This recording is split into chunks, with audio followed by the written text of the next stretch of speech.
Boom! Sound effects. Woo! Hey, welcome to the Metropole Grid. My name is Andre. Thanks so much for tuning in. It's a Wednesday evening, which is pretty wild considering what we normally do here. There's probably two groups of people tuning in right now. Maybe some of you are wondering, why did I get a push notification on Wednesday evening? And then there's some other people that probably maybe even never have been here before and are excited because we have a cool thing tonight. Who or what is Wednesday night? Also, Sean Core in both chats. How's it going? How is it going? It's a Wednesday night, and we got something really cool that we're going to be starting in approximately 9 minutes. So I have just a little time to do an explanation on what's up. Jester, also, how's it going? So Project Nisei is something we've been talking about for a while. They're the community that is continuing the officially unofficial, I suppose, support for Netrunner. What that means, organized play is a big thing, and they've already announced a GNK kit that you can order. It's about 30 to 35 American dollars to ship it to wherever you are, which is really cool if you want prize support for tournaments. And another thing that they're doing is that they are going to be changing the card pool to some extent. They're going to be printing new cards in the near future. I think the first time that they said they're going to be printing new cards is in 2019. They said halfway through the first quarter of 2019. And another thing they wanted to do is make a new core set, which is kind of a wild thing. Hey, Gromcraft, how's it going? Super excited to see this. Thanks for streaming. Thanks for dropping by. Glad you like it. So this is an article, mind you. You can find this on StimHack if you want. You can look up Project Nisei, by the way. Check out Project Nisei on Twitter if you're into that. That's where they put a lot of their updates.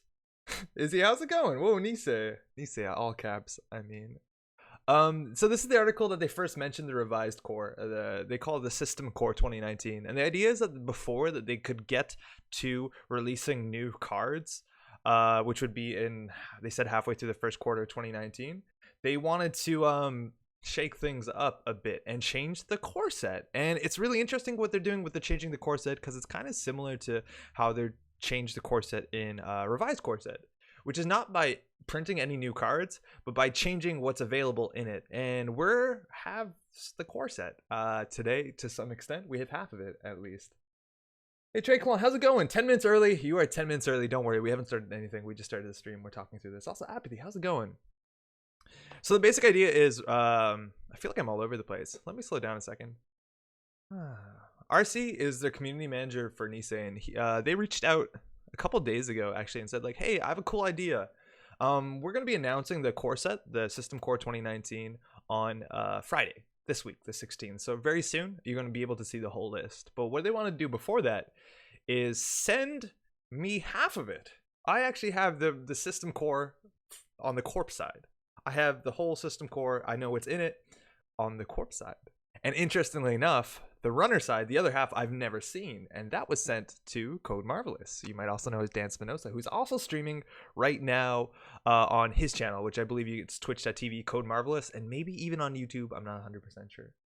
So we both have half the lists, and we've been basically challenged to build some decks. We got them, mind you, we just got these lists like late last evening. So I think Dan maybe only has one deck. I built a deck for each faction, but I finished building them like 20 minutes ago. So I've no doubt expectations, put them wherever, but we've never tested these decks before. Our limitations are one single System Core 2019, which has a bunch of cards from the original core. It has some cards back in it that have actually already rotated from the first two cycles, from the Genesis and Spin cycle, and it has a bunch of cards that are not in the core set, that are just from the future of Netrunner. Nothing new, not like the unknown future, but like from cycles and even deluxe boxes. The rules that we have is that I can't tell you what's in the box. Maybe I can answer some questions. Probably if you just ask me, is this in the box? I can't. But I try to make a deck of every faction, and I try to include a lot of the more interesting cards, and cards I'm obviously most excited to play. So we're going to be seeing a lot of the cards, as much as I've agreed that I can't spoil what's in the box. If you want more information about the revised core set, they actually do talk about a bunch of cool things in this article, which you can find if you go to stimhack.com and look up the word Nisei, you'll have a lot of stuff on there. Excuse me. One of the things they also mentioned, which is really cool, is instead of in the original core set, there's a couple interesting things. One of them is in the original core set, you had one ID for every faction. You're actually looking at 2 IDs for every faction, which is pretty wild. Because the choices are kind of limited if you stick to the first 2 cycles. And so let me tell you, they did go outside of that. And on top of that, this is not a physical thing you can buy, right? This is not going to be sold in stores, but it still comes with a specific card count. You'd think because it's a digital print as you play product, or if you're on Jinteki.net, an online product, that the core set would be 3 ofs of everything. And they didn't do that specifically. And they talk about it a bit in this article. I think it's interesting for balance. It makes certain cards more exciting. There's also certain cards that you wouldn't really want 3 of in a deck. I think one of their examples that come up at the end of the article is quest completed. Mind you, this is really important to know because I don't know what's in Dan's cards because I haven't seen the runner side, so I got to play around quest completed as a start, it seems. But yeah, there's certain amount of quantities of cards of each card, and Dan and I both respected that in our deck building. So you're gonna see some cards that we only have 1 of. Maybe you can ask about the mounts. We'll figure it out. Also, I'm gonna catch up on chat. Yo, Devatus, how's it going, man? Hello. To New Zealand, right? Yo, what's up, also Shoshone? How you doing, man? Gronkop, do you think that was to avoid leaks or to emulate a new player experience? For this, I don't think they're concerned about leaks that much, because like they just give it to me and Dan, and if somebody finds out about it, we're gonna look dumb. Let alone it comes out in 2 days, so really not that big of a deal. I think it's more interesting though the fact that I don't know what we're playing against. I feel like I got the better end of the deal. I'm a court player more than a runner player, and I love the fact that I'm gonna be installing all my cards face down, and then Dan has to figure that out. Mind you want to see both sides of this stream. All my stuff comes up on VOD obviously, so you can watch it later. But check out twitch.tv/CodeMarvelous. I'm not sure whether he's streaming on YouTube at the same time. I think he might be, but if you want to see both sides, you can check that out, either live or post. It's all good too. There's chats on either side. So for the return of Friends in High Places ETF tonight, we'll see about that, right? Also, Nick, what's up? Are there any cards that rhyme with shower put down? Can't answer that. Zero, how's it going? Zero Maxima, are there any cards that rhyme with chum? Can't answer that one, but we have a Jinteki deck, so maybe you'll see that. Watching both sides right now. Oh, perfect. Can someone confirm whether Dan's on YouTube or is it just Twitch? I think it's at least just Twitch for now, but we're going to be starting in about 2 minutes. So if you have any questions, maybe we can start there. Again, we have 1 deck from each side. Each faction has 2 IDs. 1 ID they're going to call the basic ID. Those are the IDs that are generally pretty simple. I think they talk about this. It's not really a spoiler because it's here. But for instance, on the Weyland side, the revised or the system core Weyland ID, the starting one is building a better world, the one that gives you an extra credit per transaction. Not a very exciting ID. It's potent. It's fine in a new player experience. You get extra money. That stuff's good for everyone, besides maybe the runner. While they have an advanced ID for every faction, which is Blue Sun. I love playing Blue Sun. It's one of the IDs I played the most of for a long time, back when it was a better ID than it is now, arguably. It still did okay in some tournaments in the last couple of years. Dan's on both. Okay, thank you. Cool. Groven, are you playing more than 1 game? I hope so. I know, because we were really time crunched. Like, we did get these lists pretty late. I think Dan only has 1 deck, which is a criminal deck. I do have 1 of each. I did build them really quickly before this stream. So again, nothing's been tested. Nothing's super competitive. So we're just kind of fooling around to see what the format looks like. Power level of these decks is going to be a bit lower on the basis that there are just like a single core set deck. If you ever played that, you can imagine they're not like, tier 1 competitive decks. And so, you also don't have a big choice. It's interesting because with the core sets, corps are restricted, I think, a bit more in their deck building because you still have to put 20 points of agendas, 20 to 21 points in agendas in a 49 card deck. And you generally don't have a choice in what agendas you take. You have to take all the neutral agendas offered to you, and you have to take all the in-faction agendas. So that's still the case. So some of the agendas work better than others. There's going to be a bit of variance on that as well. Nosmos, how's it going? Dan's on YouTube. Thank you. Also, Wayne, how are you doing? Devatus, we certainly wanted to avoid leaks during testing, given that subject to change, but with only a few days remaining, we all love you to get a sneak peek. Yeah, so if you are super excited about this, as I am, the full lists will be revealed on Friday. It's also worth noting that this was meant to come alongside, to some extent, the rotation of the next 2 cycles that were planned to rotate, which, if I'm not mistaken, is the Sand cycle and a Lunar cycle. We are playing with a revised only 1 core set, so we're not touching that. Like, it's just a revised core set. I think that rotation is going to happen later, not on Friday or whenever the revised core is released. I also believe there's a new most wanted list that I was shown the corpse side of. I'm not gonna be talking about that at all. I'm assuming we're gonna be hearing about that on Friday. Might have said something I shouldn't have said already. Excuse me if that's the case. Sorry, RC, but it'll be soon, right? So watch out. Vadim, Code Marvelous is waiting for you. Okay, cool. I have my phone somewhere that is meant to talk to Dan, and I don't know where I put it. Give me 1 second.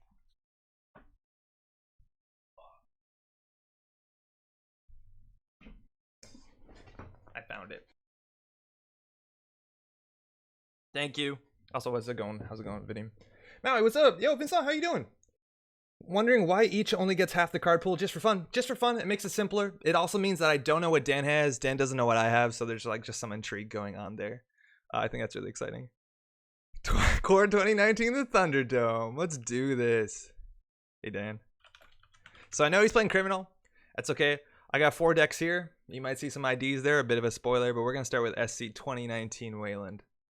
We'll jump in. I got some fun stuff going on here. Let me zoom in and sort all this up. That's a pretty reasonable looking hand, wouldn't you say? And we got Gabe. That's definitely still a Criminal. I think we're meant to be about here. Best of luck. Have fun, man. This is gonna be wild. All right, let's keep this hand. It's pretty good. It has ice in it. We're against Criminal. We want to protect HQ, and we have a way to do it. And you might notice there's a spider web here. This is the beginning when things get wild. We have also some fun stuff to throw up on screen. See a Nisei tackle with cards. Yeah, let's see what we got. Again, we haven't tried any of these decks. Nothing's been tested, but I have 2 ice against a Criminal. This is also new. I built these like a minute ago, so they're really bad, but what? We got a couple of these whenever we see interesting cards. I'm gonna play them when we play cards. Hopefully that wasn't too loud because it's probably pretty loud. So we're Blue Sun, which means we can return a card to hand to return the res cost. So when we res something, it doesn't really cost us that much. So I'm gonna put the ice that I don't know. I expect Weyland to have barriers, but I'm gonna put the ice on HQ. Put this on R&D. I'm gonna get some money, and we're gonna figure out how to score this. I'm expecting a lot of inside jobs. It's Criminal, so we're gonna need about 2 ice to get this behind. We got a fairy on the table. Nothing new here. We're going for the face check. Unfortunately, this isn't a punishing face check. As soon as we res this, they know what they need to get in here. I'm still gonna res it just to end the run because it's a 1 in 3. Select a target. Ooh, I misclicked. In the distant future, right? Bring back Paris for demo ways. Aaron, how's it going? Also, Kurtz, how's up? Sorry I'm late. Does anyone have a link to the new Nisei announcement? Ooh, this we're gonna get him. He's gonna lose a click on this one. We go down to 2 credits, but we can always recoup our lost. Kurtz, I'm gonna throw one in chat if you want. This is to the core set. I threw this in YouTube chat. All right, so we can bounce one of our cards here, but then we just reinstall it and it wastes a click. It gives us 4 more credits or 3 more credits back. That's not particularly interesting considering we have a beanstalk in hand.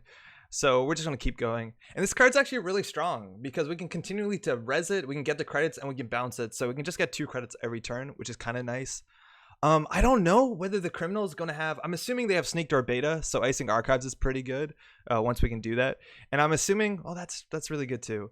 But I'm assuming they... I don't know whether they have Diversion of Funds, which they might. We're a pretty good idea to recover from Diversion of Funds since we already have money. But we're weak to D-Res effects, but none of these are too bad. I think we're just going to prepare next turn. Oh, mind you, Hortum. It's in the revised core set. That's pretty wild. It's a really cool card. Gibbs, how's it going? Exciting. Thanks for the link. Oh, my pleasure. Thanks for dropping by. Also, Aaron, glad to hear it's going good. All right, going to slow down, make some money. Armitage code busting. It's definitely economy. We got the new art and nothing to bounce really here. I want to get this going. We also could rush an Oaktown renovation, which from the future. I don't want to do that right away again. Criminal inside job is a really big thing, let alone I don't know what other tricks they could have. Maybe they're on spearfishing as well. So I just want to get our money going. We do have punitives in our deck, which is hard to win off of 2-pointers, but just like the other core set, we have some 3-pointers in this deck. So we're going to go ahead and jam this. Our HQ is really bad right now. I think last week we played against Dan. He like aggressively inside jobbed HQ over and over again. So I don't love this play because Sneak Door and inside job get us real bad. Hortum in core 2019. Whoa. Also, I don't know if I said Meganini Blade, how's it going? 3 siphons and 3 diversions. Also Neen SM. Yeah, we do have a Hortum. A face check here. This we res again. It puts us down to 3 credits, but we get 1 credit back, which is cool. And then Dan can figure out that there's Hortums in the core set, which is Kind of cool. Pretty good end to run ice. It's a code gate. And it's also good advanceable ice, which was a thing in the Weyland core set, but not a lot of the ice got advanced. I've never seen a lot of people advancing Hadrian's Walls. Double Fairy. We do have a fair bit of sentries in this deck, some really punishing ones, so Dan's prepared. He's making his MU a bit more difficult for Sneak Door, and we're going to res the Maryland, and we can actually just leave it there for a bit, as much as our hand is going to flood. So we want another ice on here, and the next turn we can bounce this and consider jamming in Oaktown. Now the paper trail is actually really relevant in this meta because I'm confident not only does this trash jobs, which this is a job, but we also know Caddy Jones is in the revised core set. So there's a lot of value to that. And Ash, also still in the revised core set. Yep. So we can set that up for the near future. I think we just want to click for a credit so we can play our hedge fund. And then next turn we could consider bouncing this. Depending on the credit totals, we could go even straight Ash into this. But I think we want double ice. Dry your entire deck for maximum spoilers. Yeah, we get milled out. No, we'll just look at archives. Cash for Ash. We definitely need cash for Ash. Abigail coming down. That is a code gate breaker. That is a from the future card. This is gonna be annoying. I apologize about this. This one they can bypass or Hortum for sure, but also it breaks it for 3 credits if they want to give us a credit, which isn't terrible. And we could consider bouncing this if we want to jam next turn, but I don't until we find another piece of ice. So I'm gonna leave this in there. That is good money. Oaktown is exciting. Oaktown really is exciting. Leela's advanced crim ID makes me sad though. Do we know that yet? I don't know if we know that. That's really good. They don't have a breaker. So we can jam this. That means they could put some pressure on R&D. We don't know what R&D multi-access cards they have. I could expect a Maker's Eye, even in indexing. But I think we want to start setting up here. Next turn we can do install advance. And then IPO last click. What's a Crim Fractor? I'm interested. I doubt that they would use a Crim Fractor. Like, I'm pretty sure Dan... There you go, Maker's Eye. Hey, I guess we called it. I'm pretty sure Dan is going to spend influence on a Fractor. I'm pretty sure Croter's coming back. And this might be an expensive run. If Dan steals about 5 points, if he steals like a 3-pointer and a 2-pointer, there's a chance we can just win with the punitive, which would be pretty rad. No agendas in top 3. 9 credits. This looks like a window. So what we're going to do is we're going to bounce this after we take 2 credits. So I'm just going to do it manually because it's kind of difficult. And we also have a C-Source. Revised core set. Maryland, mind you, that's a card from the future. I don't know if we hit the button for that. I think we really want to jam this. There's no jobs to be hit by Paper Trail, but if it installs Caddy or something next turn, it's pretty good. I think this one seems a lot better, though. And I actually don't think we need to play the IPO. You can't IPO into punitive. Mind you, IPO is in the revised core set. That might be worth saying. That's a really exciting card. And I really like that just corps have more money, because having more money allows more plays. I think that's really cool. If we want to be worried about, like, I don't know what kind of unresed card hate they could have, it might be worth resing this, but Dan doesn't know what kind of cards we have, so I kind of like the idea of this being a surprise. Is Adonis back or just Maryland? Maybe we'll find out. Andrew, what's up? Don't forget to bounce Maryland. Oh, we totally got it back. This is infinite value. Everyone playing Corroder if you can splash. Yeah, I think everyone's playing Corroder, and actually, you know what? Spiderweb isn't amazing against Corroder, so this might not even be the best card in this, because Corroder, this is broken for the same cost, if I'm not mistaken, as... Actually, no, it's 1 more than Wall of Static. Okay, double Ash. There's 2 Ash in revised core set, which I think is actually more than the original core set. So we can score this and jam this. We can also jam the Maryland, but things are looking okay right now. The Ash is actually pretty good, so we're just going to go ahead and score that, put ourselves on the board. We can jam this. This might just look like the Maryland, which is pretty good. Doesn't really have a reason to run it. Almost feel like drafting not knowing what to expect. Yeah, we got to play around a lot of stuff. I think Sneak Door Beta is the worst thing, but right now we have no agendas in hand, and we know the next 1 card is an agenda too, as much as like R&D is open when they can run last click for 1 credit. Hail to the king. HQ interface coming down. They don't have pressure here, so that might mean Sneak Door is coming up. They are short on MU for Sneak Door Beta, but maybe they're holding on to that Croter. I'm glad we got this into the remote. We could bounce something here. Not really that interested. It'd actually be good maybe to bounce the Hortum so that if they inside job, that they can't get through the spiderweb. And I don't want to play this naked because I'm assuming Bank Job is probably still in the game. So I think we're just going to do double advance onto this and then play IPO. And naked remotes against criminals is pretty rough.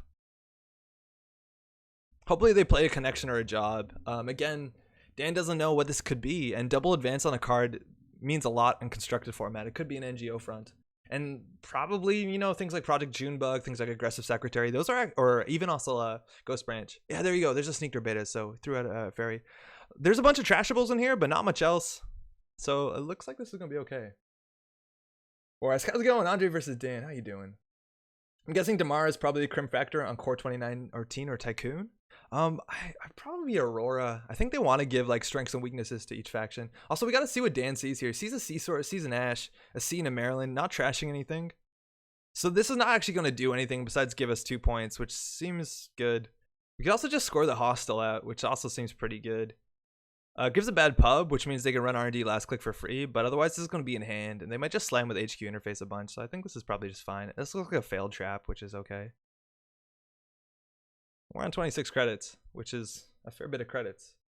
We have a C-Source, and it doesn't look like we have any punishment cards, but even C-Source into trash Caddy Jones, C-Source into trash any like upgrades, or resources is pretty reasonable.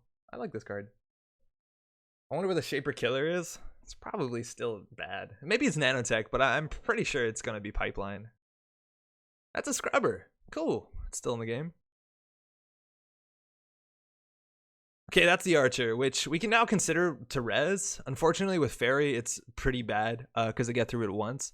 I don't want to spend our Hostile Takeover just because we have 2-pointers in our deck, and if we score this and this and this, it does make us closer to game point. Otherwise, we need to score a 3-pointer. So I think we're just going to advance, score. So we can boost this trace here. This trashes jobs or connections, which we've seen jobs already, and we're pretty sure Caddy Jones is in this deck. So this card is reasonable. Unfortunately, did nothing there. And we could get more money with Maryland, or we could just ice R&D. And they don't know what this card is, but this is better. I'm not worried about HQ pressure. Weyland, how's it going? We have only used Blue Sun 1 right so far. Yeah, we only have, but there's really no reason to use it. Dirty Laundering Archives. I'm glad we iced that up. They might have dirty laundered R&D. Alright, if we draw a 3-pointer, we might be okay. They have a fair bit of credits. I actually think it might be worth bouncing this so we can double install. Also just gives us a bit of, like, secrecy. Oh, fuck. Do we want to give them 2 bad pub? I don't care if they steal this.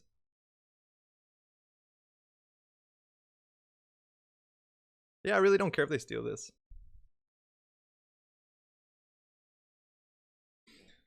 Let's go.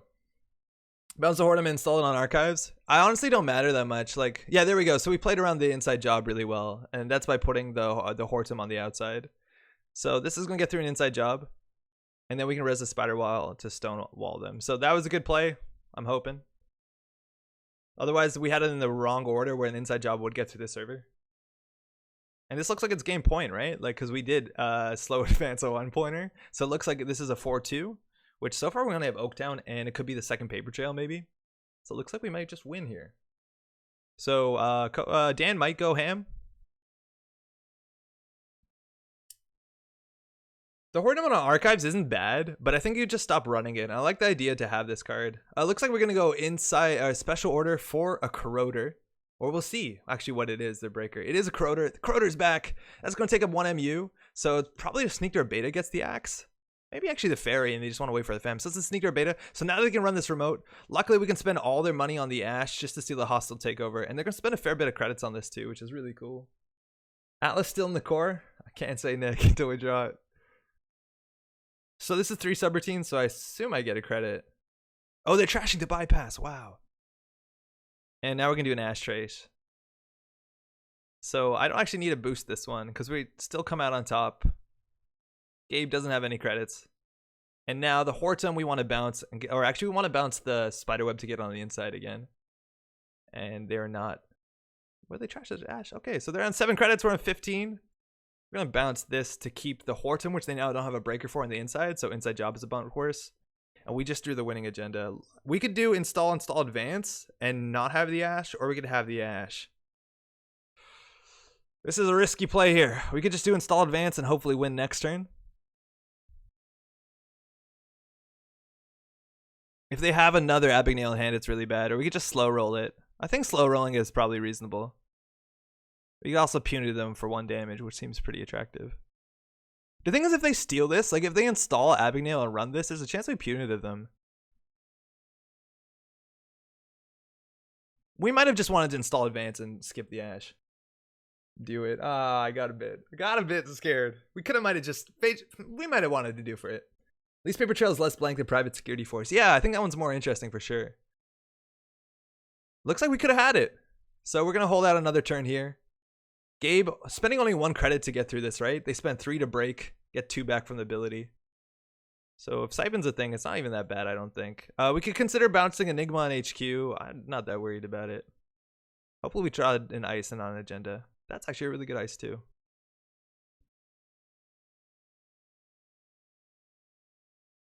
Do we put this on the remote? Oh no, it's not GG, my friend. What do we do with this? Do we put this on the remote or we put it on HQ? If the HQ, they siphon us, which is 2 clicks in the new world, which is not that bad. So I'll just put this on the remote and take a credit. We actually could have considered bouncing the spider web. Doesn't do much. It costs them 2 credits, but it gives us 4 more, which is better for Ash. Amine, how's it going?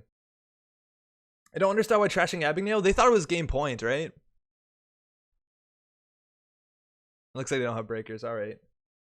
So if they trash it, it doesn't matter. It saves them credits. They could have kept it, but they were pretty confident it was game point because almost nobody installed advances a hostile takeover like that. And we're actually going to be able to trash a job, which is pretty sweet. We're also going to win. Oh, Wall of Static, mind you. Still in the core set. That's 7, right? Sometimes I have an issue of counting. Good game. I can't imagine Doof is in the new core. Maybe. I don't know. I wouldn't be entirely surprised. Caduceus wasn't revived. Yeah, that wasn't revised. That didn't go anywhere. It's a good card. By the way, we have a beer tonight. We don't drink that. Did not have any money drawn in the opening, but that's core for you. Yeah, totally. Want to rehost? I'm assuming Dan's going to rehost. Cool. That worked out. So that deck has a bunch of money. We get to bounce Maryland's. Maybe there's an honest in the deck. Who knows? We have that going on. We have an interesting agenda suite. We do have 3-pointers in there, which we didn't draw. I think every faction has to run 3-pointers and revised core set or system core. We were kind of just making money and using Ash, and then we have Punitive as a backup, which is, I think, a lot more interesting than Weyland was in the other core set. We also do have Sea Source, which is cool punishment, and we actually have some more aggressive agendas, which I like a fair bit. We're going to try a different faction. Spark Agency as NBN, which is from the future. Good old fuzzy ball wall. Count Siphon coming back? No, we don't know. I don't think so. Also, mind you, I'm going to move my face. Thanks, man. You too. Because there's some cool things in here. Chrism Grid from the future. I'm really glad to have this in this format. It's really good against things like indexing and Maker's Eye, which again, we know only Maker's Eye is in Dan's side of things.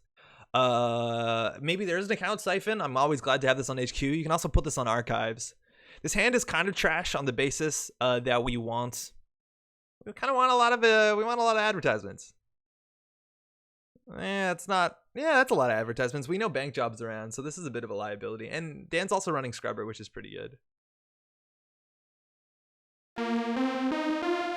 1 influence. Eli 1.0. That's back. Holy shit. Oh, that's the wrong one. Sorry. That one's uglier, admittedly. But yeah, Eli's back. I just traded away my EI altar. What have I done? This is the advanced ID brick.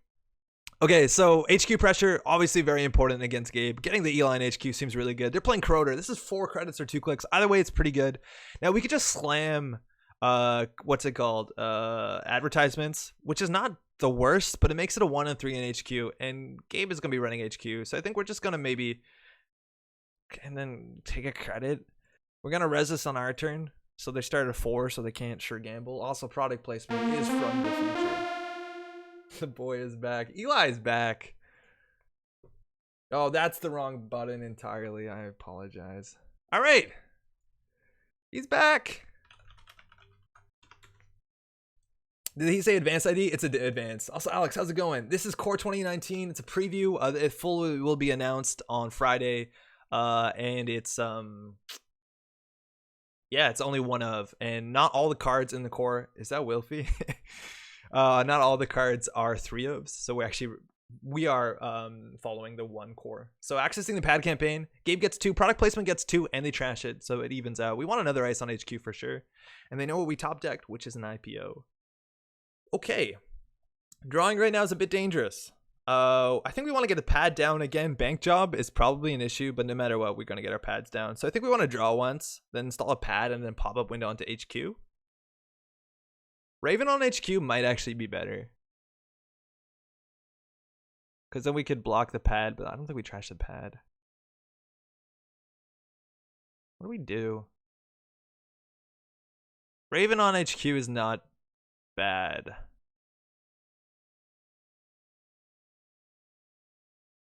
Oh, that was wrong. Oops. We'll put this on HQ. We'll just put this on R&D. Okay. See how it goes. Croter and Eli, I'm so happy right now. Glad you're super excited. Oh, this is actually going to fire, which is great because Dan loses a credit and we get a credit. It's the first advertisement we res. I was super interested to see Spark Agency in the revised core set as the advanced NBN ID because I honestly think there's a fair amount of advertisements. So far, we've seen Maryland, we've seen pop-up window, we have seen pads, we saw product placement. Like, there's a lot, which is really cool for NBN. As much as this deck doesn't even seem abhorrently asset spammy. That's really great too. We want to work our way up to the IPO.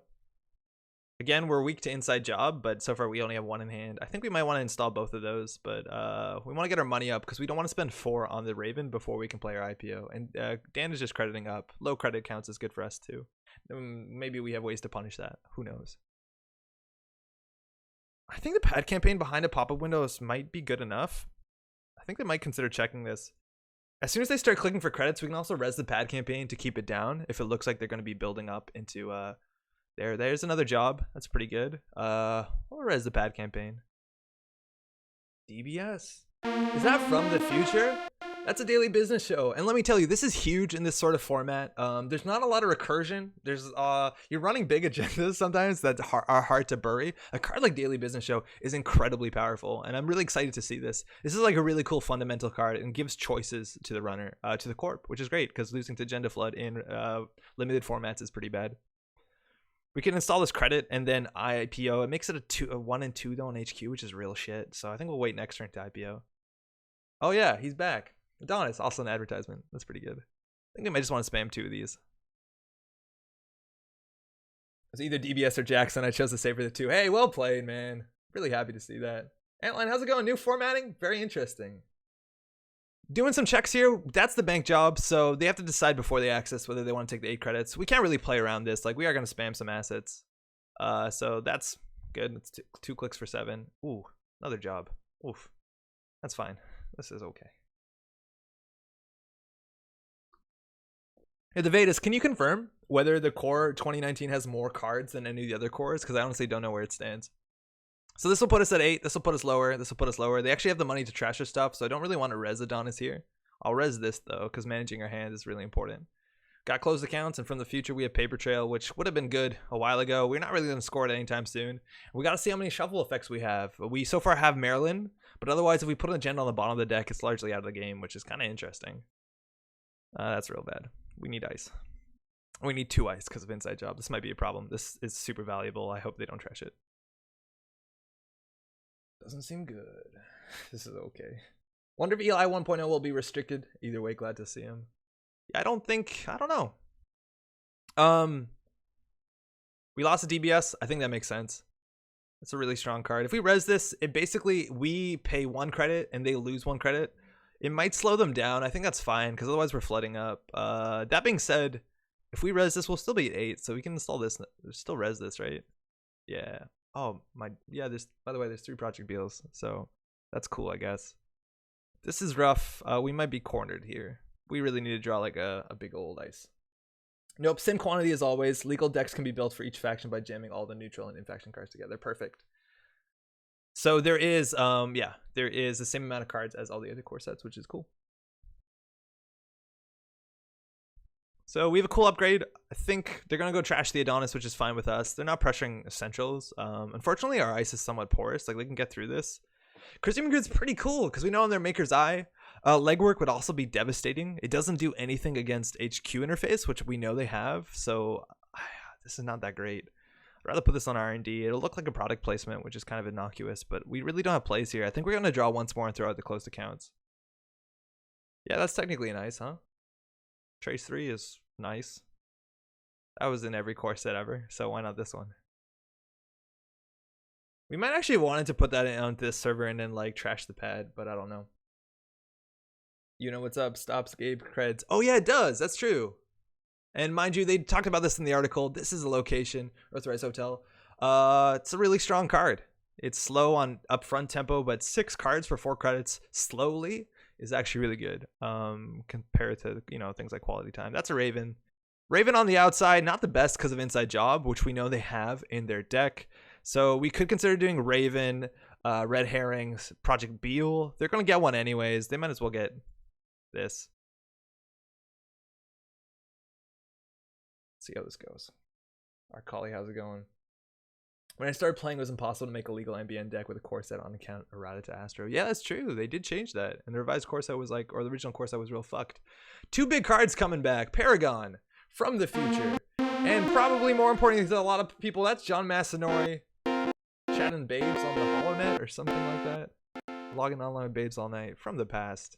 Welcome back, buddy. You're a really big deal. This opens up so many designs. Also, mind you, this is from Rain and Reverie. And that's a really big deal that these are together. Really strong, solid fundamental cards. This opens up entire archetypes that kind of fell apart. They didn't like so. David Dawson. Yeah, Masanori. I'm super excited about John as well. I guess he's back. Logging online all night. All right, cool. So, Akamatsu Memchip? That's back. You don't have to play Astrolabe for MU anymore. And we're going to go ahead and res the Red Herrings like an idiot. Ah, fuck me. I misclicked. You usually put the agenda on the top, right? Whoops. Nothing to see there. That's a real big misplay. You don't want to res that for no reason. That's real bad. Ice Cold Jazz. How's it going, my boy John Mass? Yeah, John's back. This gives us a reason to Ice Archives. That gives us a bigger reason to Ice Archives, but likely it looks like Dan's not really interacting with us, and we haven't been. This is the first agenda on turn 9, and DBS only fired once, so I think Dan might want to be pressuring centrals. He knows he can click through that Eli. Croter's back out today. Katie Jones, by the way, does get one of these. Is back, which is super exciting. A really strong fundamentals card. This I put in most of my teaching decks, regardless of the legality, and I think that's super cool. We also have an Enigma, which is really strong. As a card that lets us score agendas behind it. Then I'm going to go ahead and score agendas behind it. The res plays around Falsified or maybe Queen's Gambit, I guess. Yeah, right? Silver Linings is pretty good. But now would be a good time. We did bury one of our hate cards. Paper Trail, mind you, fights jobs and connections. We could have traced and wiped all of these. There's that inside job that we played around. We want the Data Raven, not on the outside. And you're going to go through the Enigma. But the Data Raven here is going to be interesting into another trace, into another 5 credits. Makes this actually really difficult because then we can go ahead and trash. Oh, and because he made unsuccessful run, John Masanori gives a tag. Card. Forgot how it works, right? This connection is clean. But like, we really, there's a lot of really good reasons. Like, we had Blue Sun, we had C-Source. And that's actually interesting because C-Source into trash Katie, C-Source into trash John is actually pretty viable. Scoring this goes down to a few credits, but this puts us on game point because in every revised core set deck, even though we haven't seen it so far, sorry, I meant to say system core, we do have 3-pointers. So this puts us on game point. Sneak Door coming down. Going to give 3 credits and a scry and a draw. Icing Archive seems pretty good. They're going to see 1 card. They found the last Beal. Full house. That's pretty good for them. And that's going to be an issue. We want to basically jam everything into here. And this value is way too strong. We really need to ice this up. And we still have, I think, maybe 1, 2, 3, 4, 5, 6, 7, maybe about 9 pieces of ice left in our deck. That's a daily business show. Seems good. That's at C-Source, which honestly, C-Source to Trash Caddy with 9 credits on it isn't the worst. We can't do it just yet. Mind you, our ability has been turned off for a couple turns, but maybe this will help it. I think we're just going to go ahead and jam this into remotes. The Adonis into server 4 honestly isn't terrible. The thing is we're going to trash it as soon as we get something better. And we kind of need the money if we want to threaten C-Source into Caddy. But it looks like actually, I wouldn't be surprised if Dan took Caddy and ran this remote. Which means you don't get value from Red Herrings. Beal's also a 3-pointer and you just lost it. Philip, how's it going? That's very true. Forgot to read the text on that one, huh? We have the good combo there. C-Source into close accounts is also brutal. If we can do C-Source, close accounts, kill Caddy. I'm surprised they brought Akamatsu back. I thought it was the kind of generic value they were getting rid of. Yeah, I don't know. You can ask actually in chat. Devados is there. You might want to ask questions. Any currents in the size score? I've only seen the corp side. So far, Dan hasn't played any, so I don't know. Dan has 25 credits after seeing C-sourced and closed accounts, which seems reasonable. Still is a pretty taxing server. I'm going to go ahead and res all this stuff, and Dan loses a credit. Ooh, I actually do like the Caduceus for archives a fair bit. Now, we didn't ice this server, which is kind of lame, because now that's an easy John Mastanori Paragon server, but it's definitely better to ice up archives. And as soon as we draw, we have nothing to do with it, so I'm just going to draw ice up archives and take credits. Devadas is confirming in Twitch chat, for those on YouTube, there are no currents in the core set, which I think actually might have been easy to guess on the basis that I haven't seen any on the corp side, and that would be busted. I actually shouldn't confirm that. It's on my decks. Who knows? Why can you not fire Paragon before John M? You should be able to. I think Dan might be choosing the order. I don't know what's going on his side. Orbital here too. CM team. Oh, hey, Orbital. How's it going?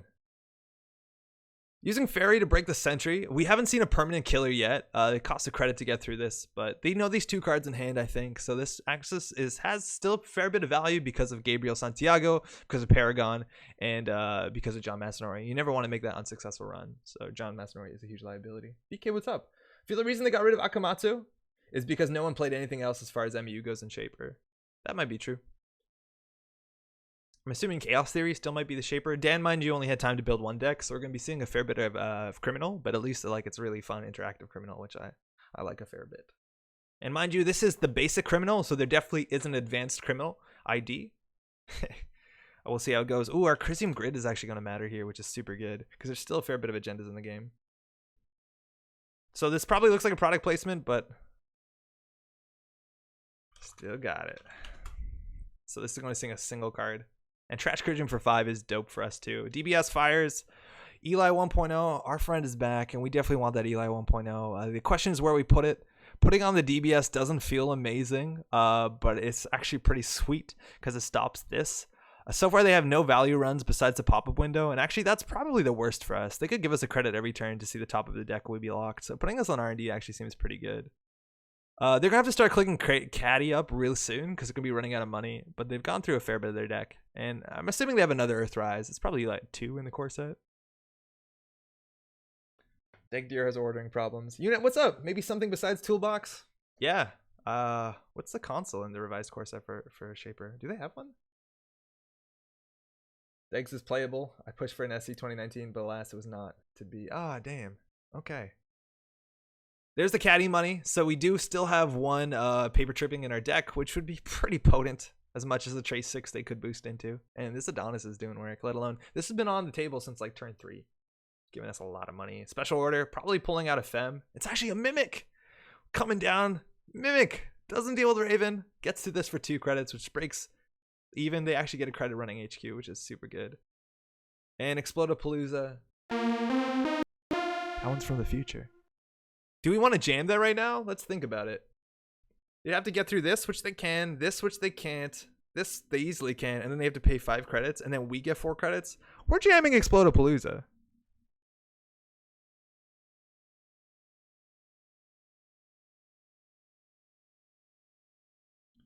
Interestingly, we could advance this twice, which makes it look better, more like a Ghost Branch. The thing is, if we top deck an agenda next turn, we have nothing to do with it besides jam it. So I think we'll double advance this. How bad could this go? It's not Thursday. How's it going, jogging? Nick, how's it going? I don't think it's you back in the revised core set. It's, I'm not sure what it was. What's the revised core set Shaper console? Oh, it's Dinosaurus. Excuse me. R&D interface is back. It's back. So it looks like they're focusing here. They only have 3 credits. Eli 1.0 is going to be 2 clicks for them, and then the pop-up window is going to fire, but that's very terrifying, and I'm so glad we put the Eli on R&D. That's one of the most taxing ice that we have at that price point. We haven't seen any big ice in this deck yet. Oh boy. Yeah, this is a big card. Oh my god. And luckily this is going to fire. It doesn't give us anything, but value. They got a Pyrrhec off the top. Shit, they're on game point. Pyrrhec still in the game. You need neutral 3-pointers. So they went for a Pyrrhec. Really cool value in Blue Sun. Not a big fan of this agenda. Always feels like a liability. Feels bad when you lose it. And that's the last paper trail, which is unfortunate. We can actually install it. There are 3 credits. Again, its ability won't matter. I think we'll jam it. Yeah, we'll jam it. I wish this card fired on score too. If they steal it, they win. We could have bottomed it, and then we would have to score the last Pyrrhec to win, because our deck has. Oh, actually, no. There's another Palooza. We're on 2 Palooza. We're on 2 Paloozas, 2 Pyrrhecs. So there's 2 Pyrrhecs and a Palooza. And 1 agenda's on the bottom of the deck. So there's 2 and 20, and they're saying 2 of them. Oh, I didn't get my credit last time from pop-up, did I? No, I didn't. I'm gonna go get that. I forgot my pop-up credit.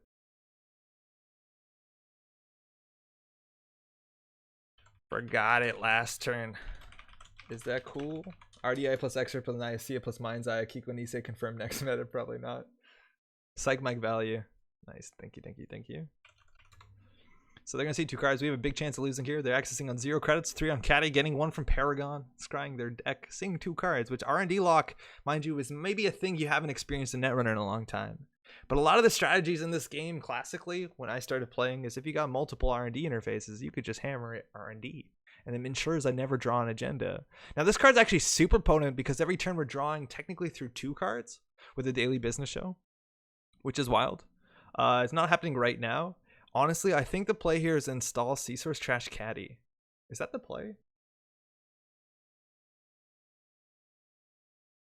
Oh, we got a toll booth too, but we really can't afford to res that. We advanced this once for sure. Then I think we do C-Source Trash Caddy. Seems good. That's counterplay, right? They have no link. Syncopate, how's it going? Maybe RDI is less ridiculous in a world with home run kings. Yeah, maybe, right? We're gonna go ahead and do that base ability. Trash Caddy. We can also close their accounts. Mind you, Trash Caddy. It's pretty good. It's Thursday somewhere. Yeah, it's Thursday in a lot of places still. They're going in for the last run again. Still 2 agendas in the deck. 1 RDI. We bottomed 1 and we haven't shuffled, but there's 1 Pyrrhec. If this run doesn't work, we definitely have it on the remote server, mind you. These are 2 fresh cards. Drum roll. Sing 2 off the top of the RDI. Paragon fires. John Mass fires. We might have it. Unseen card. Nope. Unseen card. Ooh, I think we got it. Like this room better. Music was giving me a headache. Hey, Arcane Ravager, how's it going? Welcome. 1 click left. We have Tag Punishment in hand. We have 3 ice on a server with a red herring, so they need 5 credits to steal this, unless maybe they imp it or something destructive. And they're going for the Sneak Door beta. Spending 2 credits, going to access HQ for 2 credits, seize 1 of this cards. It's the closed accounts they knew. That looks like it's game. We're going to get it out on to 8 points. The paper trail, again, our final agenda. Never feels good, but this has been relevant through most parts of the game, which is super cool. This ability, this agenda actually having a lot of value in a format where jobs and connections are incredibly important. When cards like John Massanori is neutral, cards like Caddy Joins is neutral. It's really fortunate to get that Eli on RD. Not a lot of ice. Stick that well. We're talking Godwag, how's it going? Welcome. I recognize these names. How you doing? Yeah, Paper Trail is very cool one. This card like always was pushed out the meta because of other like more easy to play 4/2s. Now that being said, a lot of decks still do play connections more than jobs. Jobs aren't that popular, but in the core set, you know you're gonna see Armitages. You know you're gonna see maybe bank jobs. Got time for another? I don't know. We'll see. Yeah, I like that card a fair bit. I don't know how much time Dan has. I know Dan only built a deck. Oh yeah, perfect. Hey, we're still good. We got 2 more factions to go through at least. We're gonna do HB, which how loud is that, by the way? I hope it's sufficiently loud. You're looking at Satyr Laboratories as the advanced HB identity, which this one caught me for the biggest loop. I was pretty sure it'd be Sports Metal, no joke. But I honestly think Satyr, thanks man, is like pretty interesting. Decently loud, great. This one's actually really interesting because recursion, as you might have saw into the last 2 decks, is incredibly limited in this revised core set. So Satyr's Laboratory's ability is actually way more valuable. The idea that we can play hedge funds over and over again if they click through things, and by click through things, we got Turing. I'm gonna spoil it. It's a one of, but this is a really cool card. There's actually like a fair bit of AI hate. I think every faction has a single AI hate card. So far, we've seen Hortum. I'll let you guess about the other 2. But we have a lot of cards that actually prompt clicking, which is pretty great. I think we're gonna keep this. We have double ice, as much as bad as Turing is on HQ. We want to Victor HQ. I'm pretty sure they'll click through, which is kind of rough. But we're playing HB, so they're gonna click through whatever we put on HQ. Play IG next. Yeah, there's 2 Jinteki IDs, which is actually really exciting. Okay, cool. Maryland, good card. I think this has been in every deck we played tonight. One of them played advertisements, one of them bounced it, so you do get a lot of value. This is probably the card that recurs itself the most in the format, but I'm glad that they have this like 1 cost interesting card. When to trash this and when not to trash this is actually really fascinating. We definitely want to put this on HQ. I think we might just want to like hedge fund credit. If I draw, I'm gonna feel really bad. We also could install this naked, but that gives them an early bank job, which I don't want to do. I want to get this behind a Turing next turn. So I think we're just going to credit and hedge fund. Again, though, we're going to draw a second click, which is always a mistake. Okay, we don't look too dumb. If we drew a better ice, we'd look really dumb. Like maybe a static or something that actually hard ends the run. Too bad Dan didn't have time to build multiple decks. I have no doubt maybe in the future. But yeah, we got the deck list like really late last night. Dan said he was at work when he saw that list. So like, yeah, it's, you know, it is what it is. All right, this is a perfect setup. Low credit value. This is really, really, really good if we get our Enigma, mind you, also Fire Satyr's ability. Really cool in the core set. But that's really cool if we get a copy of our job card, our paper trail. Also, this is another recursion card. HB has a fair bit of recursion in this format, which is really cool. Mind you, the non-advanced version of HB in the revised core set, I'm going to keep saying that. It's not right. The system core is stronger together, so you know, nothing too special. I don't like that ID. I think we're just gonna ice up R&D. We have something in archive, so if this fires, they lose a click, so we get this back, which is really cool. I think we just want to go this, because even if this fires, we they might inside job this. We get the hedge fund back if they want to click through this, which means it's free. Drawing second click Vincent. Come on, I know. Job card? Yeah, sorry, so that's paper trail, which when scored is a trace 6, trash all jobs and connections, and they got them. Let's go Maryland value. There you go. That's the one. If we get another piece of ice in front of this, we're definitely going to jam it. It looks fantastic right now. It's really weak to inside job. So we just want to get another decent ice. And even Ash might do it. I just think we want to wait next turn until we have a bit more money. So next turn we could install this. I think we want to like draw once more and then play hedge fund. And hey, we have a roto turret, which is also pretty great. No real surprises here, but it's a good card. Is that Satyr for core? It's, yeah, actually each core, every faction, runner and corp has 2 IDs in the revised core. One's considered a simple version, one's considered an advanced ID. This is the advanced HB ID. The simple version is, oh, mind you, this is still, that's the NBN's ID, AI hate card. Do you like Roto? We have seen a fair bit of fairies. Corroder is 3 credits, fairy. This is more interesting. This has a chance of doing something cool. I think we want to just install advance this. If they first click inside job this, they can actually click through this, which is really bad for us. I will risk it. This is like a really risky pay. We'll shuffle that back in. If they inside job it, they can click through the Turing. Maybe they want to install a program first. We'll find out.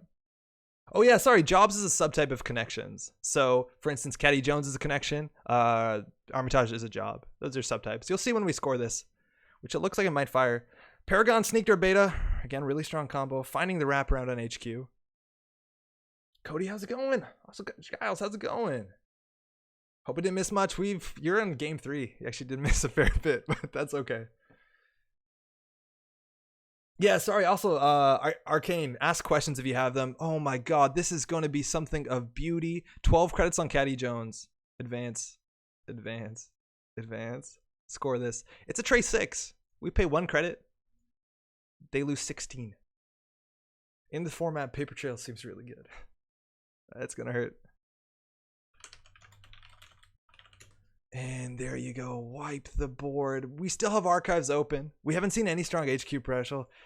Yeah, that card is nuts in the format. Data Sucker coming back. That makes a lot of sense in this format because we did see Mimic as Dan's permanent killer, which is really good together. Gets through some of the bigger stuff. Ouch is true. Holy shit, that thing's nuts. Hey, Latour, how's it going? So far, I love the card pool. I have really positive things to say about this card pool. There's nothing in it that's like, oh, they got the Vitruvius. That's fine. I will call it even. Everything's been like really, really interesting. Big fan. Eli on Archives is not bad. They can click through this. I like the Enigma because if they face check it, we can recur one of these cards. Unfortunately, that's the thing I found about Satyr. A lot of times you don't want to recur your cards. You kind of just want to draw into your deck and go faster. So, you know, it is what it is. But at least we can set up this engine into this server. So we have a protection. We can get that. And we can get this on Archives. If they hit it, they lose a click. And we get a hedge fund back if we want. Because Satyr Laboratories, mind you, says the first time the runner loses or spends a click during a run, it may add a card from Archives. Oh, fuck. This is going to hurt. This is going to hurt a wee bit. I think we trashed the Sneak Door. And we're going to end the run. Mimic gets to this. It might actually be worth trashing the Data Sucker. This is a Victor, which might just do a brain damage. Resing this, honestly, I don't think we need to. If they click through it, though, we get a hedge fund back, which we can't play. I think we're still going to res it. Either to take a brain damage to get 2 credits and an access. Or 3 credits, mind you, with Paragon. Run-based criminal. Let's see which one fires. And they spend a click, so we can fire this. So I'm going to put the hedge fund on top. And we're going to end the run. So they prevented a brain damage. I think I actually want to take a brain damage for 3 credits on a sucker token. That might be right, let alone the scry. Maybe their hand is really good. Now they know we drew the hedge fund, which isn't really good. I forgot to res the Maryland. That's a mistake. Whatever, it's fine. They can always click through this, which is bad. So I kind of want to put the wraparound in front of it. And then just click for 2 credits. We're pretty poor, and that's why maybe sometimes drawing the hedge fund isn't good, but at least, you know, 4 more credits in the deck. Satyr value, huh? Shows what I know. You're welcome for Vapor Trail. That was me. Oh, super cool. How does it go? Like, how did everyone come together with what's in this? This is going to fire too, which gives us back a hedge fund again. It just really slows the game down. Like, we're drawing hedge fund, but we're on 0 credits. Whatever, we'll do it. So they lost a click. Oh, so I'm just going to put this on top of the deck. So now we do 2 hedge funds in a row. The cool thing is the value if they're running R&D and they lose a click on the run to R&D. Like, this is why we definitely should have res the Maryland last turn. That was a huge fuck up. We would have been on 2 credits instead of 0. Next turn we would have been on 4, which means we can hedge fund out of it. Really, really bad misplay that we didn't res the Maryland. But like, what do you do when you're on 0 credits? You click for them. Save your value. Yeah, so how does it work in to make this revised core set? Can someone talk about that? What happened to get the stuff done? It looks like that Fairy, they might contest this remote because on 3 credits we didn't res anything. They can trash this stuff, which is really bad. So we did fuck that up. And because this is not resed, they can trash it and not shuffle it back. Maybe Satyr will bring it back. But that res was such a misplay. Can't res that. And I think we're going to lose both of these. Luckily, recurring in Ash maybe has more value than recurring a hedge fund. Is System Core only reprints or are there new cards? Arcane, there's no new cards whatsoever. It's all cards that already exist. In terms of new cards for Project Nisei, they said they'll be coming in first quarter of 2019. So this is all stuff you have if you own all the card pool, or if you're playing digitally, you know, what does it matter?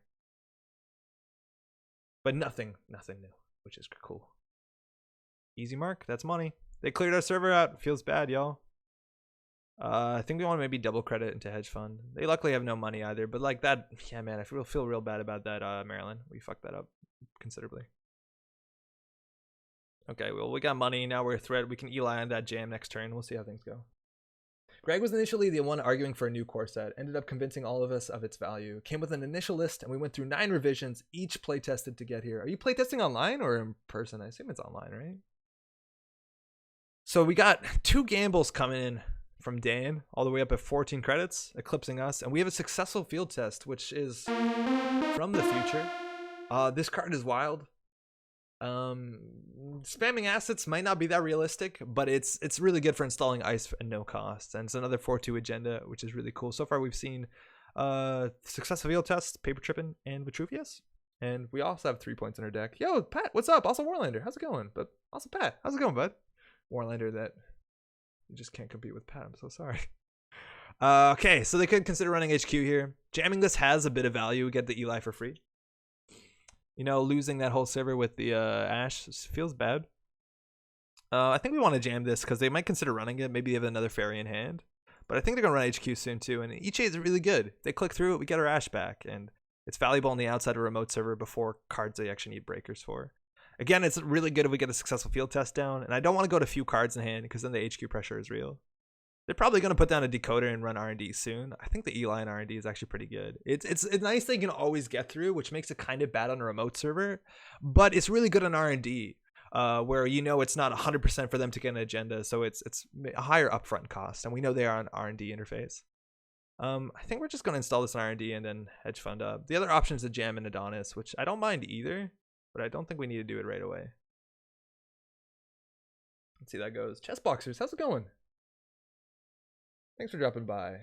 Looking forward to seeing full list of tomorrow so I can go print off a core. That depends what time zone you are on in God Dog, because it's coming out, Gadwag, excuse me. It's coming out on Friday. So that might be 2 days, might be 1 day. Bank job coming down, that's good. They can still run this remote if there's nothing in it to get the 8 credits, which might not be terrible. So we're going to make that a bit harder for them. Going down to 50-50 on HQ is really bad. But so far they've shown no breakers.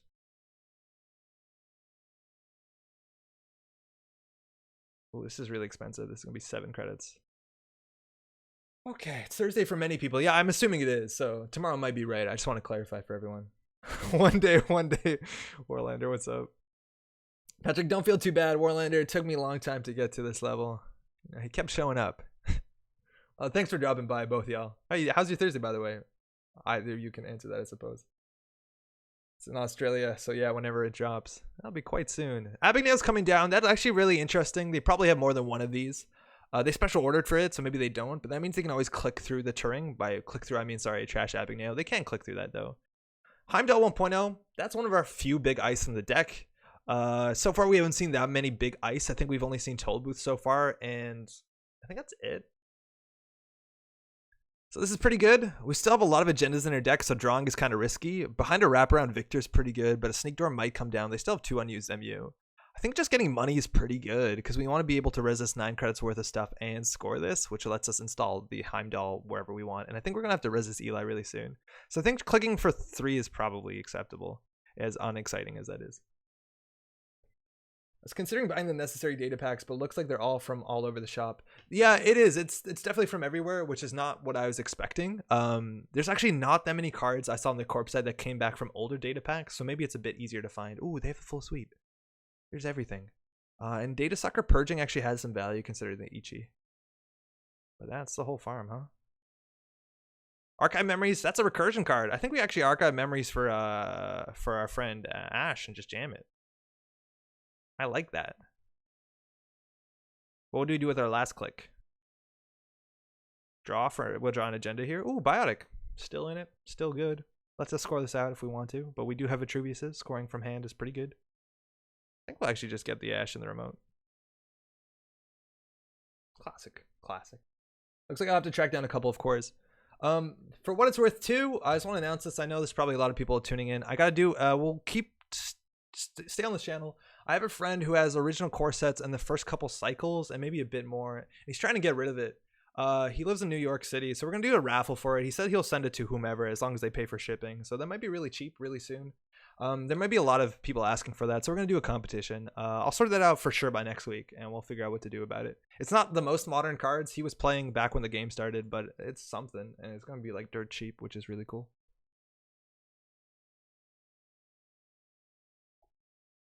Eli Bounce, mind you, our boy, the creator. I just sent my last copy of Eli away to Sean for a Proco. Feel kind of dumb, but that's fine. We got red herrings in this deck. This is more of an honest Glacier deck. The fact that we can recur these cards with Satyr's ability has more value than recurring hedge funds, which is super exciting. We could let this tick down, or we could just jam all this stuff together, which seems really safe as much as we're losing some value on the Adonis. So we're going to go for it. And I don't think we want to biotic this. We're just going to go for that slow roll.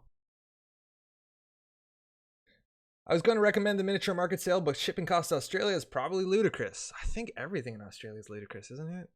Isn't your dollar terrible?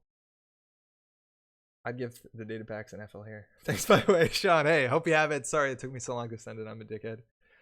Mark, how's it going? Most important is Replicator back. You're asking the good questions, Mark. Unfortunately, how this format works is Reality check from the Nisei sent me only the core list, and Dan the whole runner list. So I don't know. Unfortunately, Dan only has a criminal deck, so we're not going to see too much Shaper stuff. I'm surprised that Dan built criminal. I thought it'd be all over the Shaper thing. Resing this. How good is it? Not great. We probably shouldn't have resed it, so it looks surprising, but whatever. But I don't know. I honestly have no idea what's in the runner side. Data Sucker, 2 credits is going to get through with that, Big Nail. Criminals actually have a good decoder, and they're going to see a single axis, gain 3 credits, get a scry with Paragon, and maybe find something of value. If they see this, they're going to get angry. The Eli and Josh Hughes, I now have a 2/3 Canadian Eli playset. Oh, yay, Quinlan's, huh? Oh, yeah, Masanori, they're throwing that out.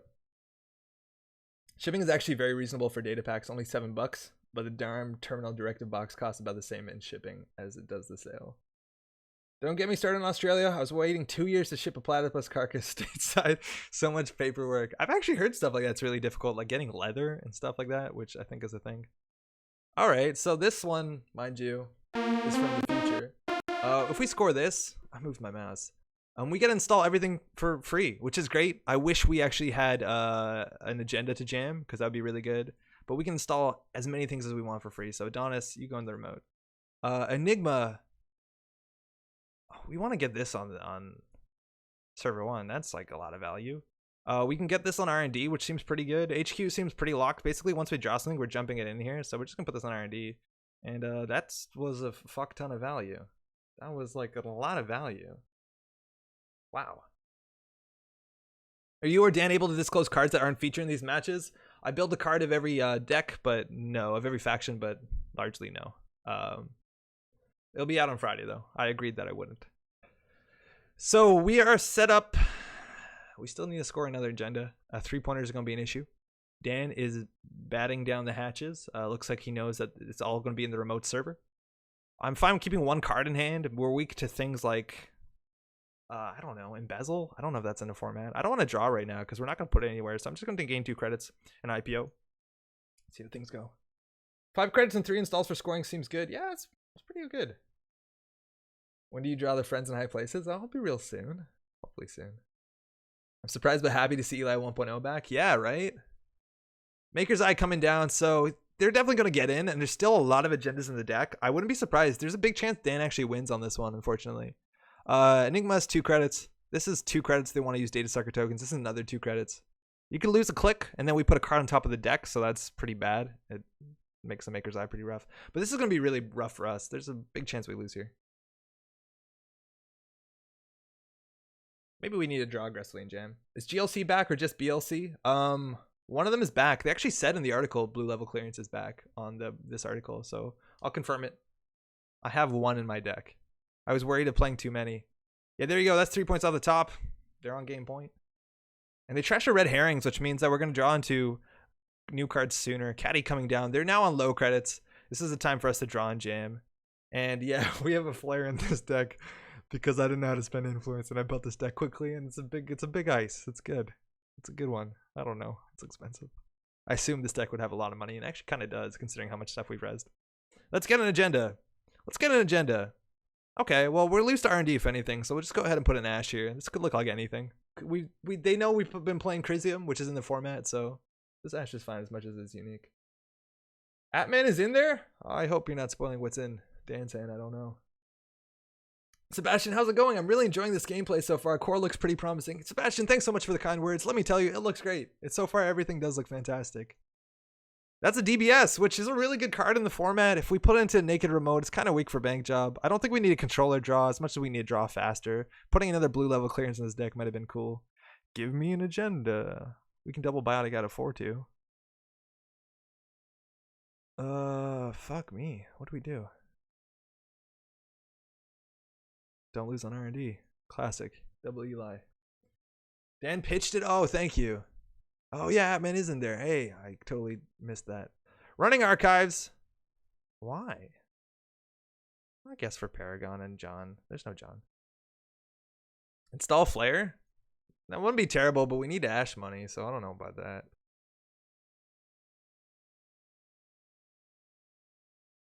Lots of money, man. Another Paper Trail will be so good. And we're doing really well because Paper Trail fired this game. Like, that was actually a really big deal. Did we jam daily business show? I don't know. Okay, that's good. We could just biotic this thing out. Next turn, we could keep it in HQ and biotic it out, which isn't terrible. We could also just jam it in the remote. The thing, oh, we put a Heimdall in there? What the fuck? I think we just jam it. If they pull this, they're on what, 17 credits? They run this, they get through everything, and then we lose. I think we're gonna have to biotic it out. Feels bad, yo. That's also doesn't feel good. Oh, I don't think we're gonna have time for this flare. Oh, that's rough. I want to have a full Android collection, but I look at the box with hatred for its size. There's a lot of cards. There is. That being said, there is, for the competitive format, a new rotation is happening relatively soon. They're running Glass Click. It's scary for Biroids, but it's good for Enigma, I guess. But they've seen all 3 Enigmas. We could lose right here. So it is hard, yeah.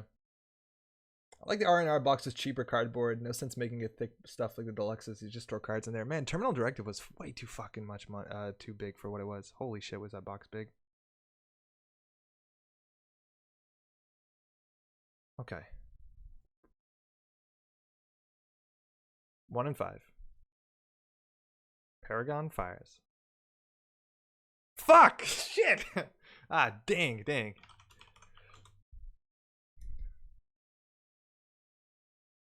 Yeah, maybe we would have jammed it. You think if I jammed, you would have challenged the remote?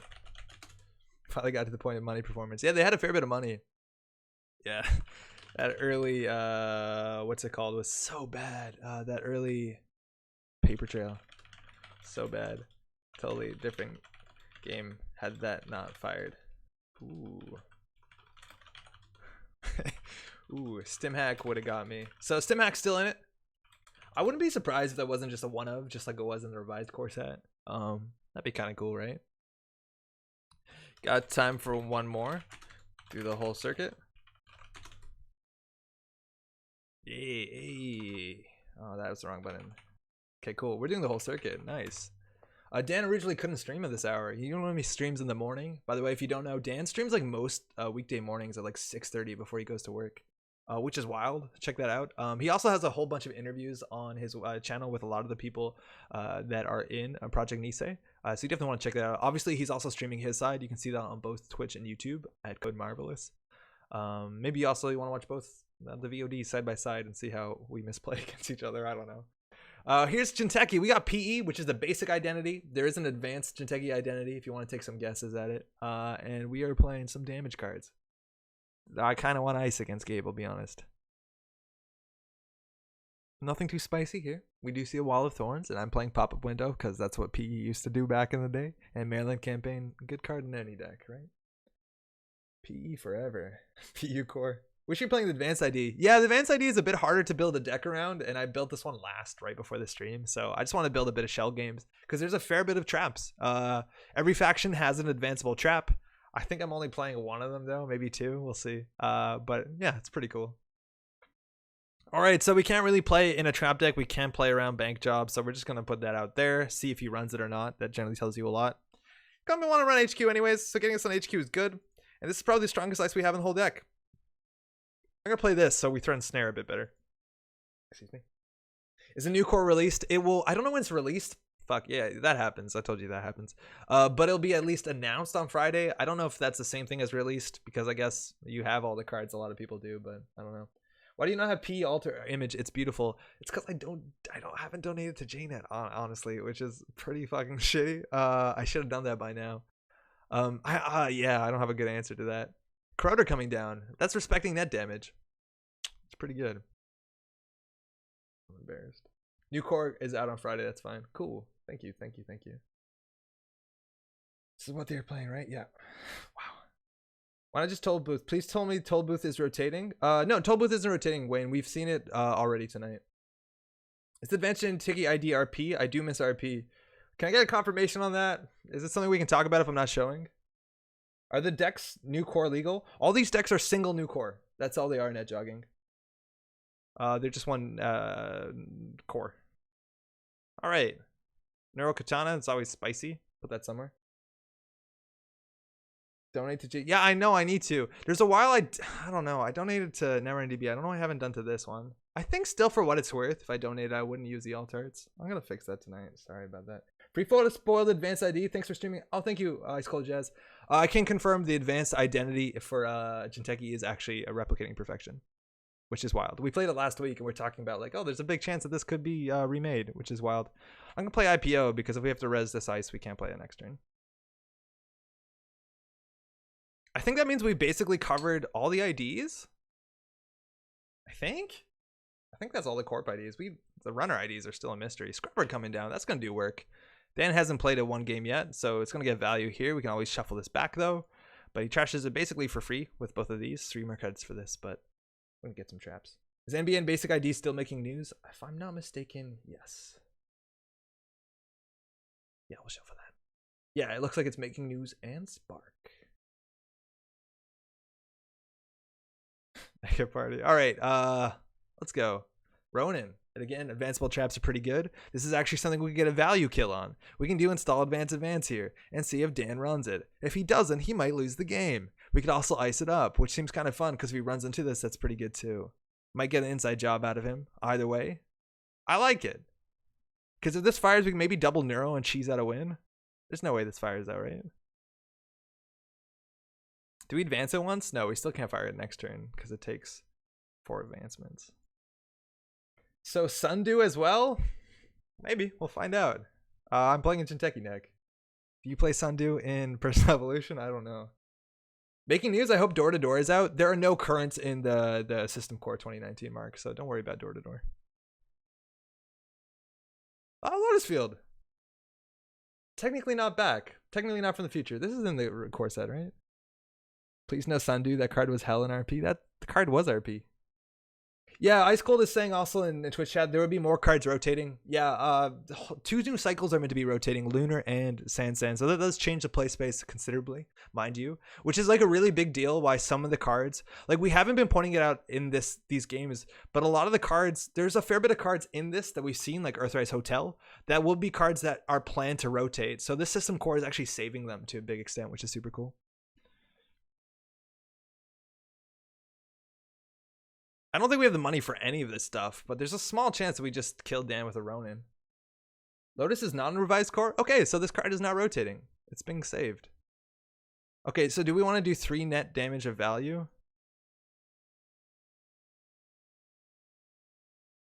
Dan didn't run it now. What's the chance he'll run it later? Well, wait. It looks like a failed trap that we really over-iced. Oh yeah, we got punitive in this deck. The Jinteki agendas, mind you, are really good. The Jinteki agendas are like super dope. I think they're some of my favorite. Besides the Weyland ones that are great too. Weyland and Jinteki I think are my favorite agendas so far in this System Core. I keep saying revised core, excuse me. Every time I say revised core, I generally mean System Core.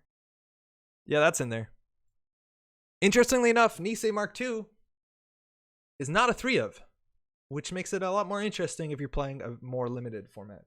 Show the graphic. Oh, fuck me. For which one? Which one? None of these need a graphic, do they? We the people Twitch chat demand fancy graphics. I'll just play both. It's fine. They probably sound really good together. Okay, so this still isn't firing. It seems like a good time to maybe jam a Nisei, but the way we advance this means we can't. I think we're just gonna go ahead and ping his hand. It looks like his hand's probably not even that good though. It's a shame that this is not doing enough. But we got Maker's Eye, a Data Sucker, and an Emergency Shutdown. I'm glad to see that Shutdown go, considering that we have a Wall of Thorns here. But it wasn't that big of a thing to think that like they don't have good cards in the hand if they install Earthrise Hotel. I don't know. Value Ronin feels good, right? That's a value Ronin. John's coming down, running Archives. Maybe we'll have Archives protection soon. Maybe we'll find traps for Archives. Who knows? Yeah, Dan is turtling. Dan's been pretty good about installing cards he needs, though. You generally don't want to overinstall against PE, but mind you, in this format, I'm probably not a grinder deck because I do have a limited card pool, so take that as you will. Swordsman is in the revised core, is also in this core. Again, every faction has an anti-AI card. This is ours. 1 influence, really cool. We did see Atman and Data Sucker, which is valuable. I think we want to go install Advance, or actually no, probably install Advance this. This card also has a lot of value if John Masanori is prevalent, because you can always end the run on last click and they end up with a tag. which means you can wipe Caddy, you can wipe John himself. It's really scary. Bitter, how's it going? Resolution is terrible on my end. What was the future of old tech that got revealed? Bitter, sorry about the resolution. It wasn't. I just played both of the cards at the same time because the graphics, because I was asked to. I don't think we actually showed anything. More custom graphics. I would love to do that so much. Oh man, imagine we had another copy of Paper Tripping and we got to trash Armitage, John, and Scrubber. Unfortunately, oh my god, it's back. Fetal AI is back. The main reason why I'm running punitive counter-strikes in this deck. Man, Fetal AI is what a card. I have so many like really good memories of this card in like earlier Netrunner days when like people try to steal it and they don't have 2 credits, or when you steal it and you pay the 2 net damage but the lethal net damage from P doesn't fire because you win the game. Like there's so much good stuff with this card. I'm also a bit terrified because now there's like so many self-protecting agendas, you know, like Obakata and Feel and stuff like that. At least Obakata is restricted, right? But it's back, baby's back, and I'm kind of pumped. I mean, play the custom graphics more. It's good. Okay, we'll do it again. It's back. Those colors were so ugly. I picked them from a color picker website. I don't know why they thought those were a good option. Oh, come on. Lotus Field was from the future? Yeah, I guess Lotus Field technically was from the future. We goofed it. So they never want to run last click because we could just like value Nisei to trash their board, which honestly isn't terrible. Like I would use a Nisei token just to trash John, Armitage, and Caddy with money on it, which is kind of wild. They're garishly horrible colors. They're awful. This one, for what it's worth, I think the colors are much nicer. They're a bit garish still, but like at least they don't look gross. Oh yeah, hey Sundu. Sundu's a one of. So good luck with your RP deck, I guess. But yeah, Sundu, it's back, which is pretty wild. I think we want to install Advanced Advantage of this. They have 5 cards in hand. The thing is, John Masanoria automatically fights against P's ability if we want to punitive out. But we can actually do punitive neural as long as we have enough money, which we probably won't. We also have to run it twice. Yeah, we're definitely going for this. Sundu, could it be RP? Tokes, I think we've already agreed. Also, Ditaki, how's it going?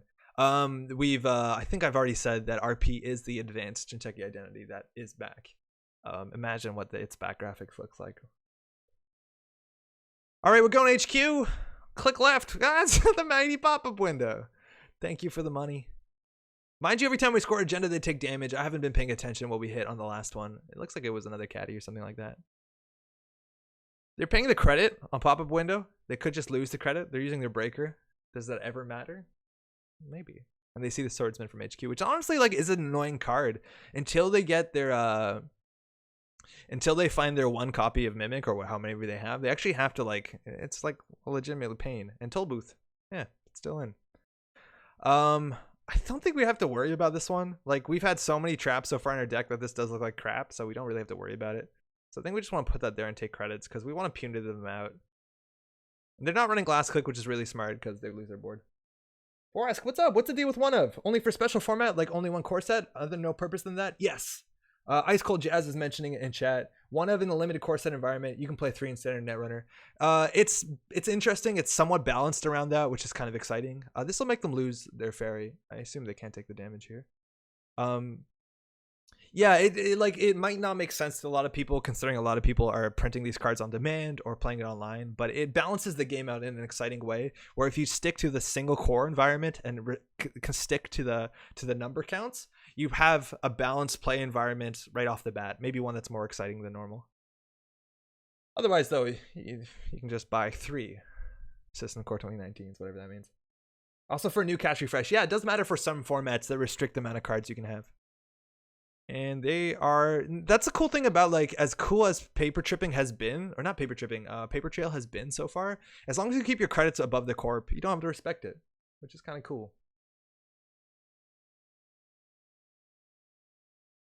Caddy at 9, 2 clicks left.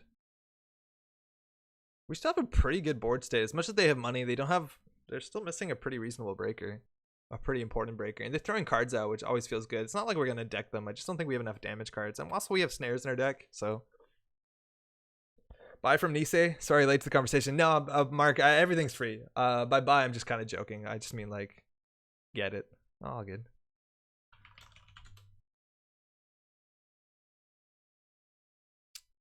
Oh, you need to refund 2 credits.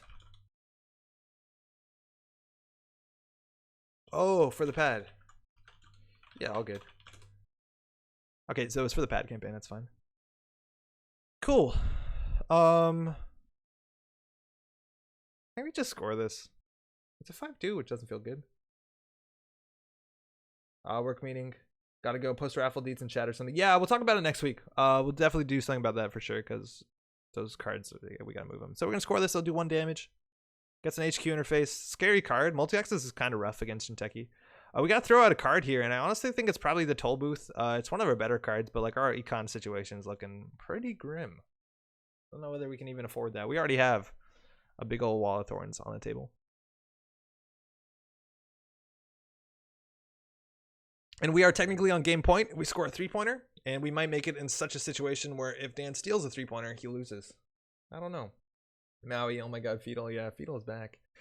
Corporal Kurtz is prepaid coming back. Again, I don't know. I only have the corpse side of things. On Dan stream, you might be able to find out. I don't think it's in his deck. We'd seen it by now. Time to jam Sundew. Sundew seems okay. I think it'll cost us more. Oh, fucking Dan has so much money. Oh yeah, we have Ice Wall in this deck. Why is that? Who would have guessed? Let's just put this in R&D. Put this under. Oh, I didn't mean to do that. I meant archives. Excuse me. I even said R&D out loud. We just want to stop the free John Masonori Paragon. This combo's been so good. I haven't been addressing it, but this gets so much value if we don't ice up everything. We've been not respecting that too much. I think actually the Sundew is worse than Maryland, because if they run it, if we res the Lotus Field, they can just bounce. The Wall of Thorns, they also get through for like... This at least cost them money. Server 2. Take 2 credits, or 1 credit, excuse me. I don't know about the Sundew right there. Because we got a pre-res it, and then we actually lose 2 credits. It puts us underneath 7, which means we can't even res this. And then we're just resing an end the run for 5. And they can just end the run, and then we basically spent 7 credits, and they spent only a click. I guess they get a John Masonori tag, so that Sundew actually seems a bit better. If they don't, they choose to end the run. Sundew's kind of cool with Nisei, right? Because you can just end the run and give him a tag, but I think we need the Sundew. And there's the Mimic coming out, so now they can get through this for 1 credit. Man, Neural Katana is so swingy in limited formats. They're on 30 credits. Damn, we just drew the snare. Okay, well, not much to do. I think we're just gonna click for credits.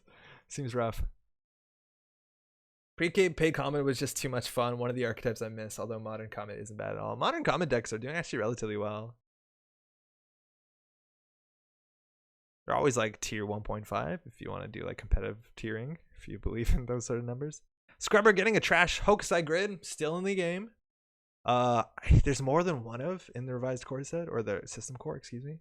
And these runs are basically free, right? Data Sucker is basically a credit of value, maybe more. Ooh, Pyrek off the top. Unfortunately, our hostile is trash. Our punitive is not good because they have 1,000,000 credits. We've never scored one of these. They've always found it, but that's like limited formats, huh? So if we res this, they pay 5. No, we don't res any of this stuff. They've already used Scrubber too, so like this is pretty good for us. Just play patch on the Katana, problem solved. Yeah, we need to mod this thing up to size. Yeah, we'll shuffle that. Okay. Trigger Light. That's a big reason why we have Ice Wall. Okay. Can we punitive him for value? Can we do value punitive? Value punitive, my friends. Is that possible? No, it's not. I want Neural for the punitive plays.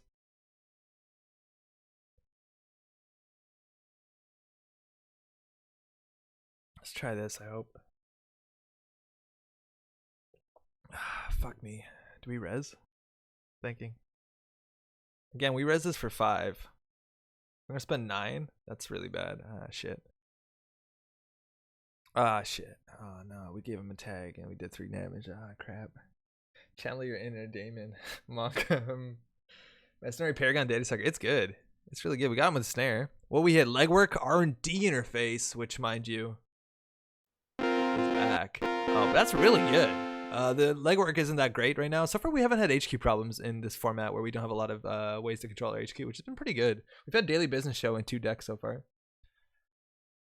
Neural Katana is garbage right now, just because Mimic is really good against it, and Mimic might be really common in this format, considering it's only one influence and it's like still a really good breaker. Now, even the value Sundew isn't that good, considering they have 2 crits on their scrubber. There's a chance we're gonna have to like really trap him somewhere. Like we're gonna need to draw June bugs or something good and have them hit it. Oh, Maryland, that's fine. I don't think we ever play this. We could consider advancing the ice wall so that we can fast advance out agendas, and you haven't seen a lot of the suite. All right, yeah, you can get a single axis here. That's fine. When is Jackson Howard coming back? Jackson Howard is confirmed not in it. In the system core, there's no Jackson Howard. We lost 2 pads off the top, got some scrubber value, and this Neural Katana is just not protecting the fortress in a meaningful way. Off the top, that's a Philotic. No, mind you, Philotic is from the future. That was really important. If we trickle lighted that out, we could have some real good plays. But they run less click? No, Dan is really respecting the run less click thing, which is super good. We do have an Eli for R&D, which is probably one of the better things we could have had. And we forgot to res the Maryland again. Let's say we did that as a strategic choice. They're also on game point, which means this punitive is now garbage, which it has been largely all game. Dan's had really solid money, and we can't keep them out of servers. I don't think his deck has legs. I think we needed to go more advanceable traps than I did. I think I built like a value glacier deck, which probably isn't significant enough. If it was the case, it would have been so much better that we played RP, as much as R&D still has been an issue. Eli's a good card, man. This has been really good. Also, mind you, our swordsman is now crap. There's other sentries though. BH, how's it going? Just got home to finally watch this Nisei core. This Nisei core a 4 out of 10. No, it's great so far. I'd say like. I don't know what better to ask for. Like, there's no card in it I think that doesn't exist. My least favorite is Pyrek. I think SSL might have been more interesting. I don't love this card, but I like 5/3s that don't feel bad when they're stolen. But that's a minor complaint. Quality of experience within the core environment is also a consideration. Simply saving cards from rotation is not the only goal. Yeah, I can see that. And the thing is, like, Nisei is upholdent to no like predetermined strategy, like what's it called was. Like FFG was, where they products have technical value, so like they could choose to not rotate certain cards if they wanted. I imagine SSL is way too good in core only. Yeah, it's probably really good. I hate. Yeah, that'll win. We're gonna lose anyways. Oof, yeah, I don't think we had a way out of that besides advanceable traps. Can I just show the whole deck? This deck is probably the least spicy, but I generally hit this button after games anyways. Yeah, right. I have a swordsman. And Value Town. Yeah, it's Tsurugi. It's back.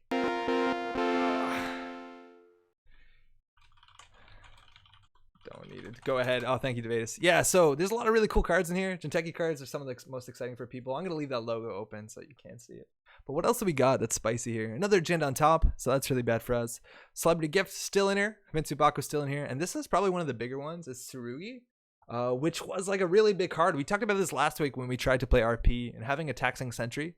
This one's really interesting too. It's a bit confusing because it makes the corp pay money, which is unusual. But otherwise really strong. This was a staple in a lot of real decks. It's also really good against Mimic. It's one of the only sentries that's good against Mimic. This and Komainu come to mind because no matter what, it's 4 credits. Yeah, we have Snare. We definitely have Snare. It's really good. Well, stream lag just as I was responding to 4 out of 10 comment, but seriously, so excited since 2 great content providers introducing new core in an exciting way. Thanks, Andre. Hey, BH, thanks so much. For what it's worth, I said things were great. I liked it so much. I talked shit about Pyrek because I've never liked this card because I always lose to it. But so far, everything has been super, super, super solid. I don't know, Dan, we played 4 games. Is Dan still here? How you doing on time? I know Dan doesn't normally stream at evening, so he might not be able to hang out too late. Maybe we do one more. I don't know. I need to be headed. Yeah, fair enough. Thanks for the games, eh? Absolute pleasure. Yeah, so check on Dan. Dan's streaming tomorrow, 6:30. He does a lot of morning streams. He's got to wake up real early. Also, he's done a bunch of interviews on his channel with a lot of the people working on Project Nisei. If you want to hear about what they think, check it out. It's either on Twitch or YouTube. It's a Code Marvelous. Otherwise, you can see him always on Facebook memeing. Hey, cheers. Sleep well. Thanks for entertaining us here, Andre. Hey, my pleasure. Glad you could drop by. Also, Zach, what's up? It's a Wednesday. WTF. Happy surprise. We've had a cool event today. We're playing the system core. Gonna have to go back and catch the start of the stream, which I missed. Thanks for doing this. And sorry about Pryrek. That's all right, David. It's fine. Thanks so much. Hey, cheers. Cheers. Take care. Till next time. You know what? I have no problem doing this for like maybe another hour. I don't know if we can. I guess I'm gonna ask for anyone in Nisei in chat. Is it cool if I just run into people in the lobby? If anybody from chat wants to play right now, and just play their deck against System Core, I'm down to try it as long as we're cool with that. Obviously, I'll say my deck is illegal online, and I'll probably be in a lower power level. What would be 100% down? Thank you, Ice Cold. What would probably be the most reasonable? Does somebody have a revised core or original core deck? I'd be really happy to pit those decks against one another and see how they do. Because there probably is a bit of power creep in the revised core, just because there's a lot less of the like boring shit cards that are out of it. I actually can't come to mind any of those what they are. A lot of the good cards like are out of the game that were in the original core, right? The revised core maybe too. Is anybody down? This is Dan's deck, FYI. I'm gonna open that, I guess. Looks like Dan shared it, so I'm in. I have a few core 3 decks. Ice Cold, do you want to play? I'm down with that too. Warm forever. This is what Dan's deck looked like. Oh, it's fucking Firefox, my friends. It's not gonna work. Oh, that opened over there. Okay. Hostage spotted? Do we see a hostage? Holy shit, we do see a hostage. This is Dan's list of things. So what do we got here? Laundry, easy mark, shut down. Mind you, the fact that laundry, I didn't mention this because like you're so used to saying it. The fact that laundry is in the revised core set is a really big deal. That's a really cool card. It looks like it's a 2 of 2. Mind you, Dan did stick to the values. Maybe it is a 3 of and he only included 2. I highly doubt it. We have a hostage, which is wild. That is, man, these graphics are right on top of the Decklist. I'm so sorry. I have no other option. We got networking. That's wild. Akamatsu, 1 R&D interface, which I'm pretty sure was a 1 of. I'm glad that worked out. 2 caddies. A single John is wild because Dan's found that in like every game so far. And everything here is cool. In terms of breakers, a Fractor, we do have Damara. We might have Lustig. Maybe we're going Mimic on top of that instead. I wouldn't be surprised. Maybe Fairy Femme is what we have for killers, but that looks really solid. That looks like a really fun basic Netrunner deck. Well played, Dan. Love the 8-bit pop-ups. Yeah. I recorded all that stuff and made that all today when coming home from work. I got this like really small Volca synth. It was a rush. It was really funny. Yeah, Dirty Laundry is a really cool card. I like that. Like that's what I love about seeing like IPO on the corp side. The access to like these basic fundamental money cards opens up play. I found myself in original core, I guess more than revised core. I found myself in situations where it's like I just don't have money to do things, so I'm just gonna click for credits this turn, and I don't think that makes an exciting game.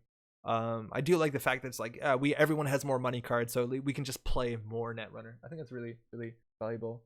Hey Code, how's it going? Damn, thanks for the games, man. Good games, dude. I changed it to 2 John because the interaction with Paragon is so fucking good. Okay, so cool. It's 2 John Masanori. I assume you took a hostage out for that, or did you do 46? But yeah, that's a huge deal. Rain is also saying in YouTube chat the different amount of cards that are in like the system core is a really big deal. Also, if you play formats like Cash Refresh that limit you of having 1 core set, 1 deluxe. So like the fact that Dirty Laundry's got pushed to the core set means you don't have to take Creation and Control, which is largely seen as a pretty shit revised core set, or sorry, deluxe for anybody besides Shaper. And it has really good neutrals in it. I also want to make sure Caddy was a pivotal card in this format. It really is. And you saw like really big plays where like we've C-sourced Caddy for value. We've paper trailed Caddy, which is really good. Like John Masanori with a Nisei token, you got to play around to protect Caddy. Caddy's really cool, and protecting this connection is a really big deal because you know how much Caddy means to so much of us. 45, both games where I kept Caddy. John Paragon's Spicy Wombo. Yeah, I might have wanted to ice up Sencho's better, but I was worried in this sort of format that if you like keep agendas in hand and turtle up, you lose. But even when we got 3 Beals in hand, we kind of pulled it out. She was integral to me winning. Yeah, she was good. The Caddy's definitely really good. It's also worth noting Caddy's always been a fun experiment of seeing how many clicks you have to spend to make it better than Armitage. As new players, a lot of times people will get 9 credits on Caddy and then take the money and be like, whoa, I clicked for 9, that's super good. They mentioned this in the Nisei article, but Caddy's actually pretty bad. Caddy breaks even with Armitage at around 9 credits, so you want to play her in a really interesting way. Under the Bus looking pretty hot when Caddy's back. Definitely, yeah, Under the Bus is looking really good. Anything that hates on connections is great. Hostage DJ Fenris as Geist into DJ Haley is live. That's true. That's hostage is a really big for DJ Fenris, which is a one of connection. That was a big thing when it came out. It's like, wow, this card's great if you could find it reliably turn one. As people in the chat also was talking also about that when it comes to Liza and what's it called, Jasminder into Liza, which is really great too. 12 is the magic number. Yeah, 12 is about the time where it gets better than Armitage, but you got to play it at a turn where you're like, I'm gonna have 3 clicks a turn for a while. But great card. Dan, thanks so much for the games. We doing a game? That's that time. Yeah, thanks so much, hey, also for dropping out of your normal schedule. Dan again is streaming 6:30 tomorrow morning. I don't think you're playing the system core stuff, but normally does this stuff. I think the video went up recently. We had Dan Dargenio on it that went up on YouTube today or yesterday maybe. Cheers. Yeah, thanks Dan in chat. Yeah, it's really cool. Also, if you're just tuning in, by the way, my name is Andre. It's the Metchball Grid. We've been making Netrunner content streaming for a couple of years now. If you're new, there's a lot of new people maybe coming into this channel, let alone into the game. If you're new, it's a really exciting time for Netrunner, as much as it might be more difficult to find physical cards. If you do things digitally on Jinteki.net, which I gotta donate money to now, embarrassingly, oops. Or you want to print and play, there's a lot of easy ways to do that. But most importantly, if you're new around here, ask some questions why we do certain things. That last game, I might not have explained my my motives behind actions so much. Got a bit more carried away with new cards and talking about new metas and stuff like that. But definitely ask questions. Also, meet people. There's definitely people playing in your area. That's really cool. Oh, we have a game here. See how it goes. I'm pretty new. Jumped in last month and been buying up everything. Welcome, Warlander. Also, welcome to this chat. How's it been going so far? Which looks good? Andre at night, Dan in the morning, the real NBN. So far I like the blue sun the best. That seemed really good. These are the ones that won. We lost to these two. Jinteki performed by far the least good, but I think we built more of a glacier deck in a deck that probably didn't have enough economy. I do like some blue sun. Ice cold. Is Ice cold Austin? Who is Ice cold? Let's do this. Tuning a nice splash screen. Oh, thanks, Chris. I see you like the splash screen. That's a really good one, huh? Shiramune, how's it going? Or Shiramune, probably. First time seeing the game. What's the platform? It's really similar to Untapped IN. Firstly, welcome. How's it going? Thanks for saying hi. The platform is Jinteki.net. It's kind of a play on the idea that Jinteki does net damage. It's all free. All the cards are there. If you're new, it might be actually a really good thing to pair up with a new player if you have that luxury, but it's also really easy to make a lobby and just say like new player. And if you want to play with, say, like just core set only, you write that sort of stuff and people come in and we'll teach you all this stuff. Criminal again. It's all good. Hand's good, right? We got an end the run. We got attacks for R&D. We have a hostile, which quickly becomes an archer, and we have an ash. That's kind of really good, huh? All good. There's one card. Nah, I'm in practice with this one. There's one card in Blue Sun we haven't seen yet that I'm excited to talk about, but we'll get that. Get that one. This one. For what it's worth, we could also just like slam out Hostile Takeover, which is probably not that bad at all. So far we haven't seen many pressure run events. Like it looks like Diversion of Funds wasn't in the deck that that Dan was playing, so I'm assuming it's not in the format. So like just slamming this is probably fine. The only thing that's bad here is like Maker's Eye. Maybe there's indexing. I don't know. I don't see how different these decks are. And we've been looking to play with basic revised core set deck list. Look up this guy's page, and it's a link to somebody named Absolutely. Tong, yo, what's up? It's so close to number of cards in Rev Core. How's it going, Gregory? Okay, so that's a bad combo for us. 4 credits coming down for the HQ interface. If they trash the Ash, we feel pretty bad, but Dirty Laundry is really good. Gregory Tongue, mind you, also second at Worlds last year, and designing cards, I think.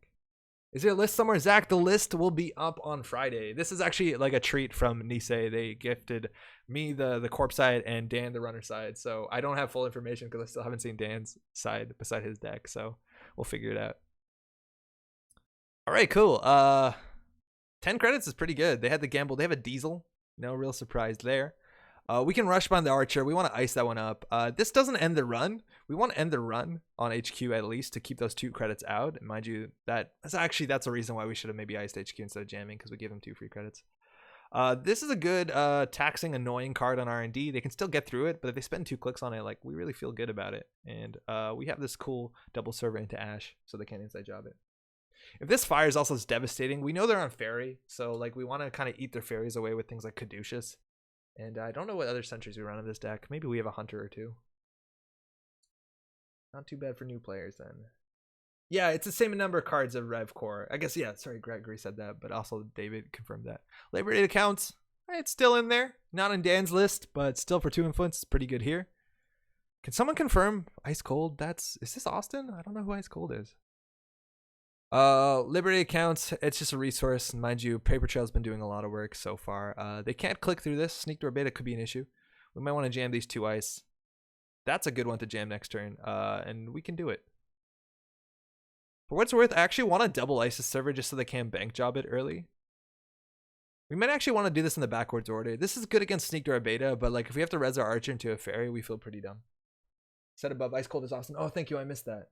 Okay, cool. That makes sense. Austin's Toronto, if I'm not mistaken. Yeah, we're all really focused on the new player experience. Hopefully that works out. So far, things have been great for the new player experience from my limited experience with this, but the lists look really great. It's you don't have that many choices when it comes to agendas, but like so far everything has been real reasonable in terms of everything else. Like nothing is bad. Oh, sorry, yeah, I missed it above. Weyland also doing great. Been catching up on her vast backlog of content, enjoying it for sure. Cheers. Glad you're liking it. There's some value of icing up archives, but I think there's also some value in just jamming this install advance. I'd obviously rather go for the Oaktown. It gives us money, and this is only good when they play any of their multiple connections or jobs, which they definitely have, because I think they're super big in the format, and seems good. Here's to hoping they install a corroder and a decoder and run this. That would kind of be the best. Why was Dan only playing Gabe? So the thing is that we got the decklist real late last night. And Dan he just couldn't build decks. Like it takes a fair bit of time. I crunched some over lunch at work, and when I got home, I crunched them out too while these were rendering. So I had a bit of time. But like, yeah, we just didn't have a lot of time. Unfortunately, we planned this a bit late, but that's okay. Still cool to see everything, or as much as we saw, I suppose. There's Nino. I'm sad to see Gabe. I assume that means Geist is gone. Good night, sweet prince number 2. May you and Noise dine together in hell together. Oof. Yeah, I'm a big Geist fan. We don't know. Like, again, even if cards rotate, I guess Nisei could say other cards are coming in. Oh, Crowder's coming down. Oh, Enigma. We definitely want to fire this. They don't lose a click because it is last click, but that does ensure that they don't get an access and steal this and get 2 credits. But now they know what they need to get the accesses. Bouncing this is pretty bad. That's really bad because now if they just drop a decoder, they can slam here and get a lot of 2 credits, and like they have a 2 and 3 of stealing an agenda, which is really bad. We have 2 options. We could start drawing. As soon as we start drawing, like even pausing now looks really bad because it means HQ is suspicious. So like we should have just slammed into this because it means like nothing is wrong here. We'll just definitely score. But we could have considered drawing, honestly, because they know what they need to get in here. They have special orders in the format. They probably want to get in. Are the UK players getting early reveal too? Ben Nee? I don't know. You have to talk to there's a community manager, mind you. Our reality. Not reality. Is there a reality check? I've been saying RC too much. Oh, that's really fucking brutal. Oh, that's really bad. They have HQ interface. They could get 4 points here. Please miss it. Paragon. Gabe. Paper Trail. Okay. Atlas. That's bad. That's not good. Yikes. Yeah, Friday's soon too, so especially if you're in the UK, you have to wait like a day before we have the full list. Austin stealing 4 points, getting 3 credits doing it. This is an issue. If we draw an agenda, we could consider jamming it. Bouncing this, not a lot of point here. That on the archives is definitely good. We can consider drawing here, then we can ice and then IPO, depending on what we draw. It seems okay. Now, playing this, honestly, we don't necessarily need to. Punitive, for what it's worth, doesn't really matter that much. We do have Punitive in a deck. If they steal a 3-pointer, they win. If they steal a 2-pointer, we could double Punitive them on 3 cards. Value Town. But I don't want to draw last click, so the other option is just clicking for a credit. I guess because we have Ash, I'll play the IPO. But if we didn't have Ash, I honestly would consider not playing the IPO. I'd rather just have cards in hand when we start drawing. Yeah, exactly, Ender. The Ash trace doesn't matter. That's the only reason I think money matters. So Liberated coming down, taking credits off of it. So this card is credit tempo positive in like a couple clicks. So next turn it'll be good. So they took a slow turn there, which is reasonable. Beanstalk still in it. I think we still have 3 of these in the deck, considering we were an Ash-based deck. Money seems good. That was the thing I found with Blue Sun. Like normally with Blue Sun, you just jam the biggest ice you can into it, but there's honestly not that much big ice, so you're not gonna have those problems with Blue Sun you might have had in the constructed format where it's just like nuts ice turn 1. Oh yeah, hey, this is from the future. Public support. It's another cool way to get fodder from Archer, and I kind of want them to hit an Archer on the basis that if this Archer hits and it trashes a Corroder and Sneak Door, it's real good for us. As much as I don't want to lose the Ash.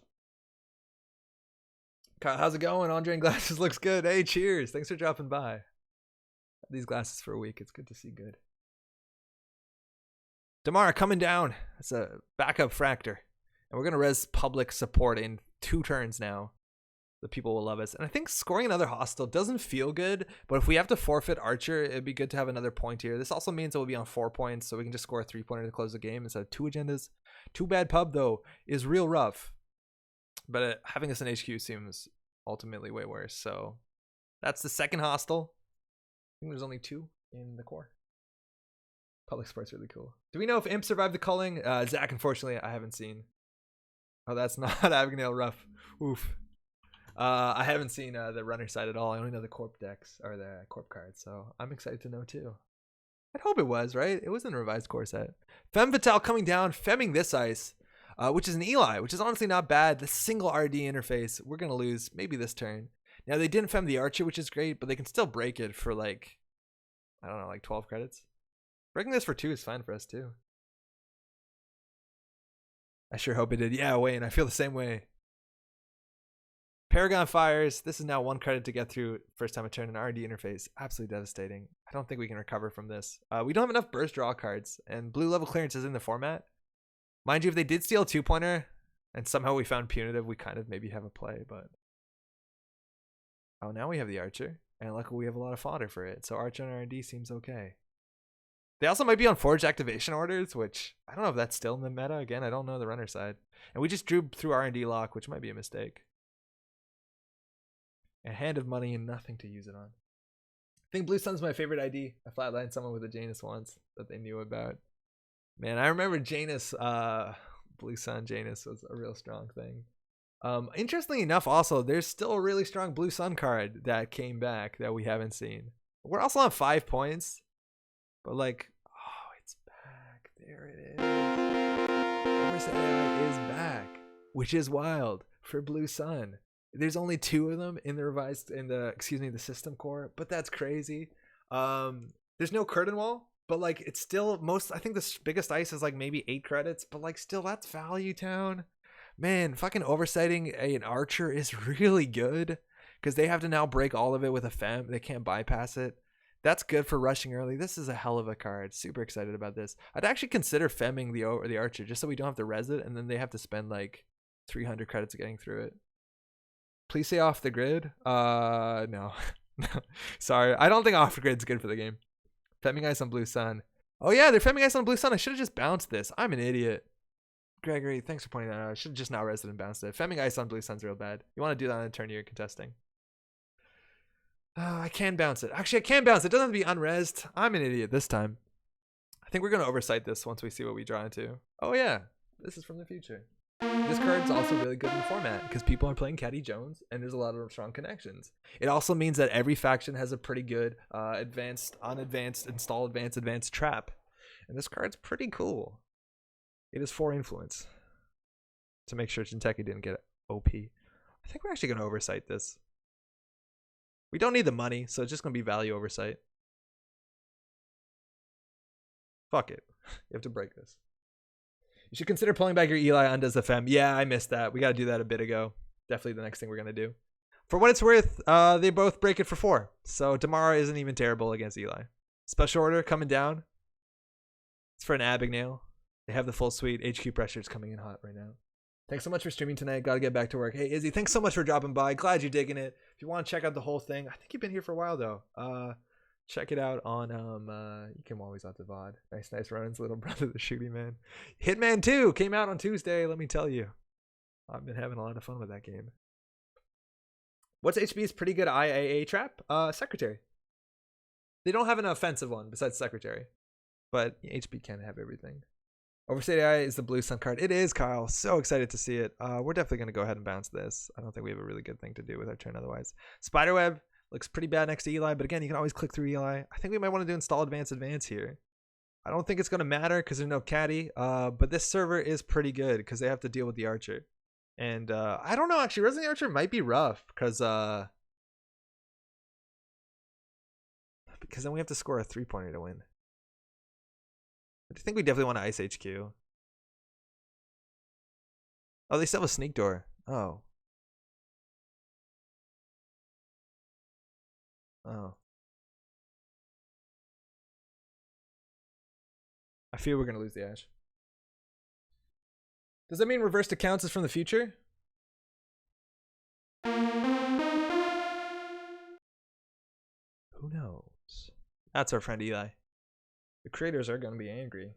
Still 4 credits to get through unless they want to click twice. They still do have 2 bad pub though, so maybe they're laughing. And if they go down to 1 card in hand, maybe we want to play Snare in our deck that runs Contract Killer. Mind you, Snare is kind of fun in Blue Sun because you can keep showing it while you jam and return it. We could kill them.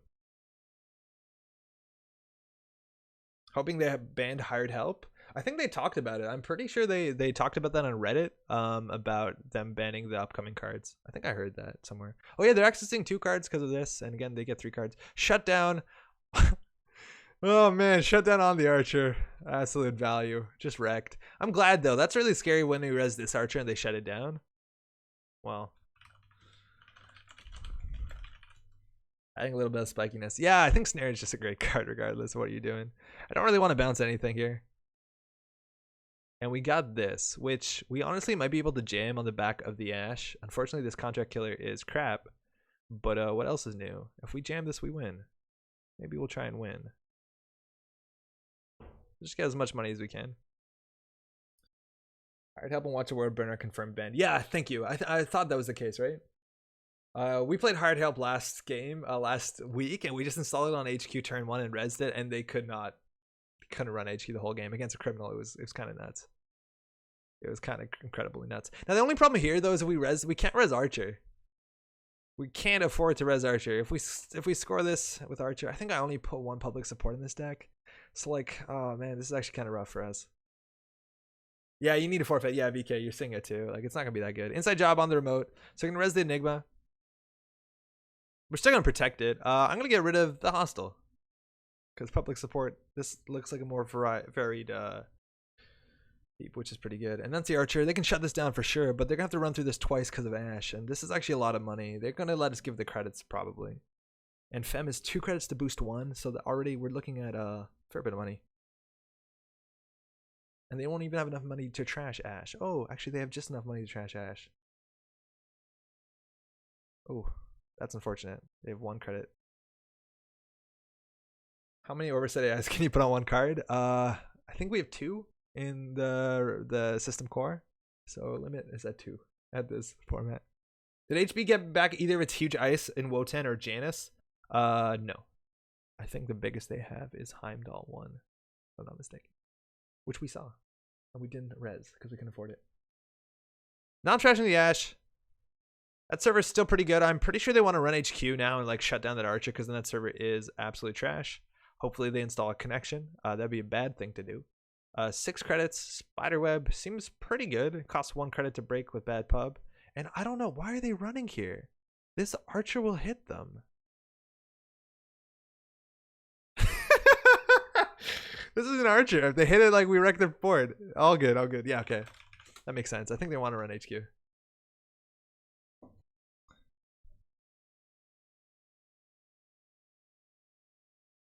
Yeah, Archer wrecks them hard and they know it's an Archer. So, yeah, okay, that makes sense. Yeah, there we go. We're going HQ. This is 2 credits. This is a credit. And they still make 3 back, so it's not that bad.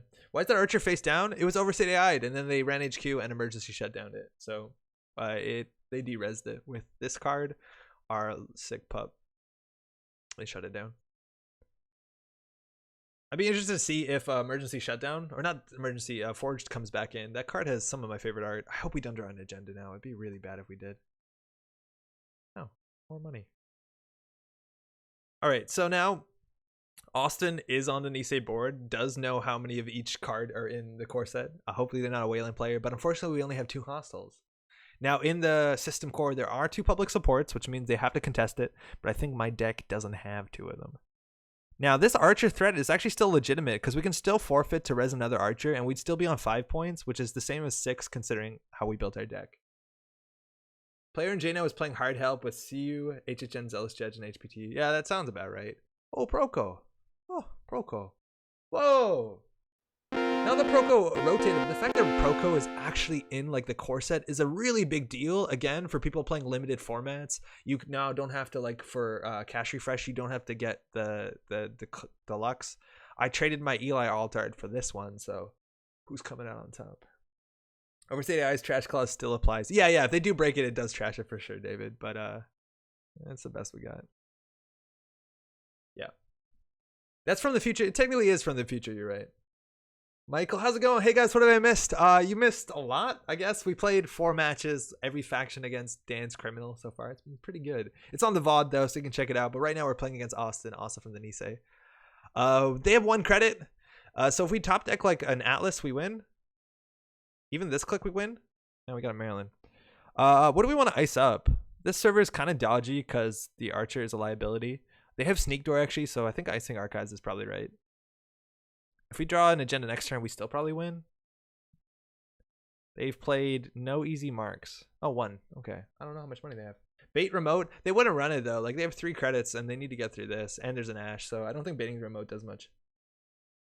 Proco is CNC, but it's worth noting that Austin is only playing a single revised core set as well. Or sorry, I keep saying that. System core. So, you know, it seems like it's in it. The runner breaks an overset ice and trashes it. Did the corp of the runner trash it? Let's see what it says. Trash host ice. Corp. I don't know actually. That's a good question. They threw out a fem, a special order, a bank job, and a paragon. That doesn't really give us a lot of information. Give us an agenda. Give us an agenda. Deck. I think we can probably just sail off of having enough money. This card's interesting on a remote server. It's also to get through this if they want to break it with Femme Fatale. It's like a fair bit of money. Beanstalk, we're going to space. We're just getting royalties on the ground though. I don't even know. Is that an Overstate AI and Blue Sun in a core set? Totally is. Super exciting. So the corp that trashed it, I think that's probably right. The runner is the source that procs reprisals like Wake Up Call. Yeah, I guess so, right? You can de-res the Oversight with the Blue Sun ability. No, you can't. They actually emergency shut this one down. The Blue Sun ability just lets us return cards to hand, whether they're resed or de-resed. How did they get so much money? Gamble into easy mark. Okay, fuck. So now money matters. We can always bounce this after taking the 2 credits off of it. But this punitive is also largely dead unless they steal another 2-pointer, which we have another paper trail. The one strange thing is there's only 1 Oak Town in the system core. But I think we want to just get money. Also, mind you, this still is 2 credits to get through. For us, it costs like 5 though with install cost, which kind of sucks. I think we might just want to. If we draw once, we don't jam. So I just think we play 3 Beanstalks. And next turn we bounce this to get 4 more credits. Yeah, this isn't a card. This is a condition counter. Most cards that are installed on other cards become condition counters, besides things like Parasite. So that's not most cards. My stock. How does Blue Sun kill the runner? This one largely isn't. We do have C-Source into closed accounts as an option, but there's not a lot of meat damage cards in the... That's actually not true. It might be the most meat damage cards inside a single core set. We have Flare, we have Punitive, and we have Contract Killer. Is there any other meat damage cards? I don't think so. Caddy's coming down. Okay, so we need to close the game before this gets out of control. Throwing out another bank job. Let's get an agenda. We should probably bounce this.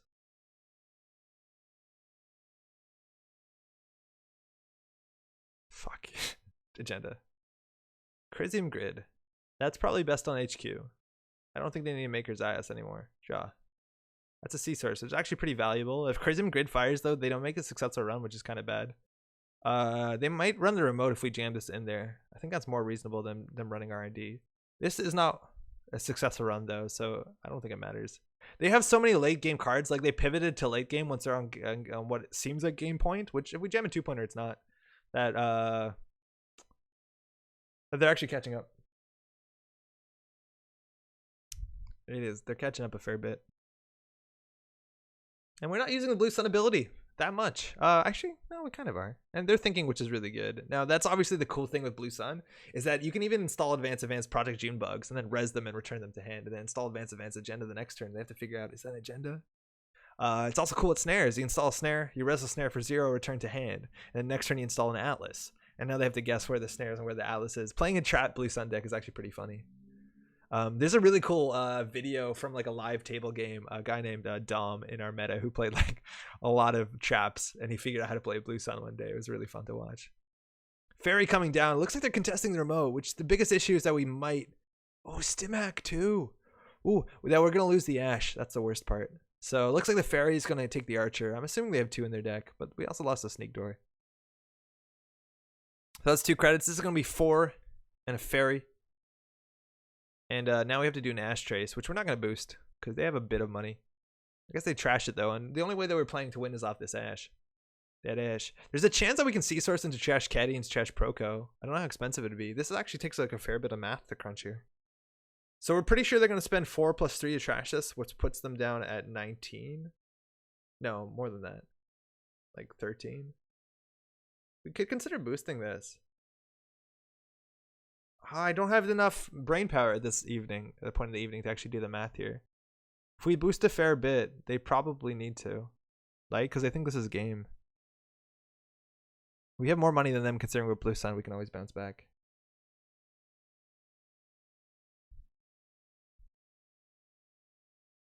Never mind, that didn't work out. They just trashed the Ash.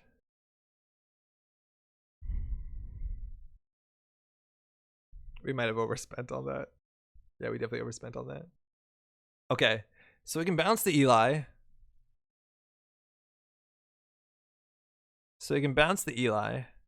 It's good that it disassembled the Ash. That's smart. We can bounce the Eli, which will put us at 17 credits. We have to do a pretty big trace. If that was an Atlas, we also could have won. Yeah, most of that money was Stimhack money for sure. I think we have another Ash in the deck. This is still a hard serve if they don't have a Fairy. I don't think we need a... Do we need to C-source this? No, I don't think it's good yet. This is interesting. It's Lizzie Mills, which lets us remove a bad pub, which is definitely good. We can also bounce Lizzie Mills, which is pretty strong. The thing is, I don't want to build a... Actually, I don't mind building a blank remote right now, considering they've thrown out 2 bank jobs so far. We can always trash Lizzie Mills, but getting rid of 1 bad pub seems pretty good. I'll pay 2 credits for that. Ideally, you do Lizzie Mills in the remote server over and over again. I'm going to put this on HQ. And just probably click 2, I guess. I just don't like naked remotes against Paragon. It feels really bad, let alone, I think they use both of their dirty laundries. So it might not even be that bad. It also means that they run, which means we can probably C-source Caddy Jones it. Install Mills over Maryland, shuffling it back. Yeah, actually, that probably wasn't terrible because we have another Mills. And that looks like it's definitely an agenda if we do that, right? Because you don't overinstall in your Blue Sun over your thing. I like that play a lot better, David.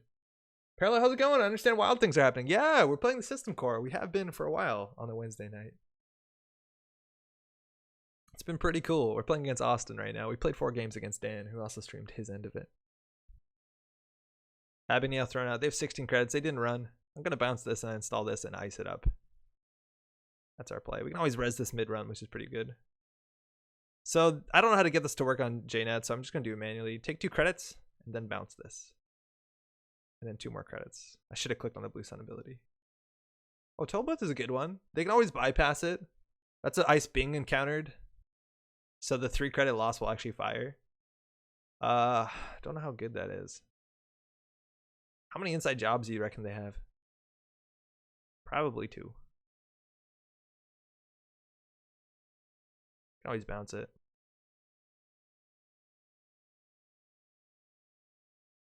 Dan only played Criminal. Yeah. Triple installs, friends. I went for double and credit. How do you triple installs? Are you streaming tomorrow? Yeah, Wayne, I think we are. I don't know why not. We won't be playing System Core. We'll just be doing normal whatever. But I guess, hey, if you're new to the channel, if you're new to like just playing, we'll just play whatever you want. Dan is in Code Marvelous. Yeah, Carl, exactly. Again, wow, we could have Atlas through. So the cool thing about Elizabeth Mills is we can res her and bounce her so that we get full value back. It also trashes Earthrise, in theory.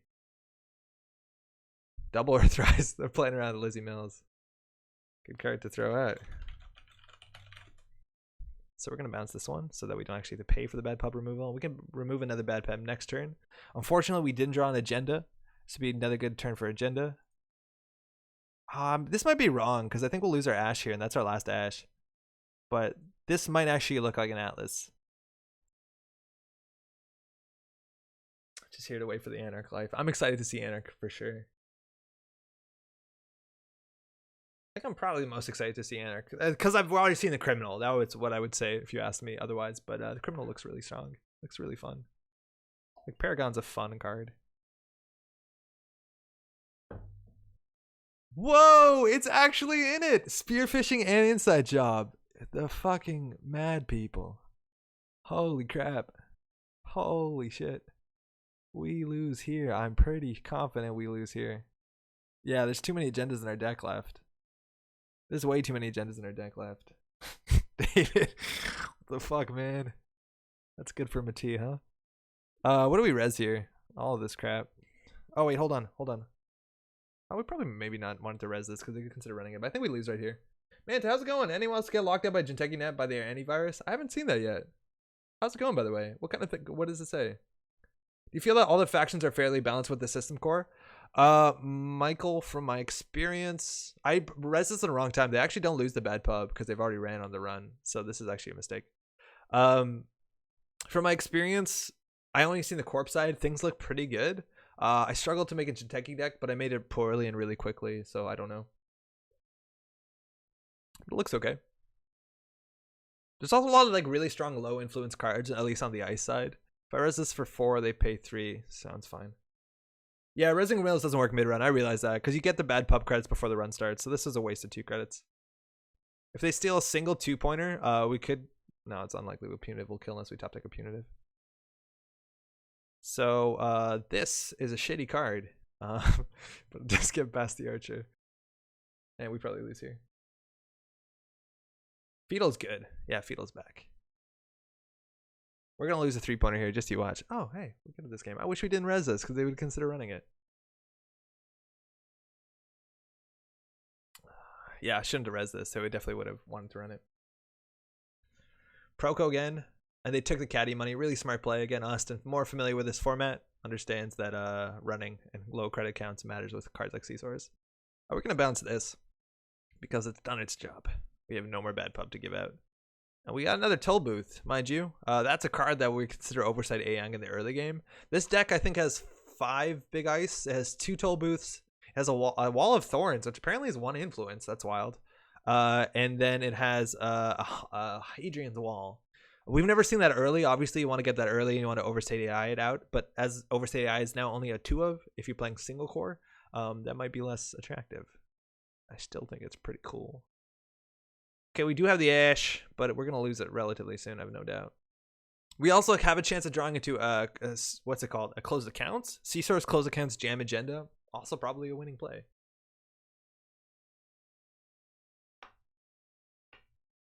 Hey, Elias, how's it going? Okay, I'm here. Yo, fuck yeah, holy shit, check that out. Career Fair. What? From the future? That's wild. Again, a really strong card, and this card was meant to rotate. And I like this card a fair bit. It's 1 influence. It's easy to play in decks. It makes you... It's one of those cards that you actually play around in a good way. Like it's like one of those cards like I'll draw first because I have this. I love this sort of cards which gives you value in understanding how your deck works. This is going to be a good res on the Crisium. But again, it was meant to rotate. It's a 1 influence card. Sometimes I wish modded was 1 influence. Real good. Also really big for smaller formats where you're like spending your data pack choices on limited formats on taking a thing from that has Career Fair in it. This card's good in like every deck. It's 1 influence.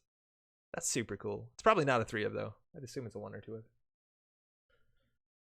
I mean, all these staples being saved, but at the same time, what's the point of rotation? The staples mostly all come back. The thing is, like, it's not meant to be the thing for rotation. I think a lot of times it's meant to be the interesting power cards. I'm totally fine where it's like fundamental. Oh, we've almost decked them.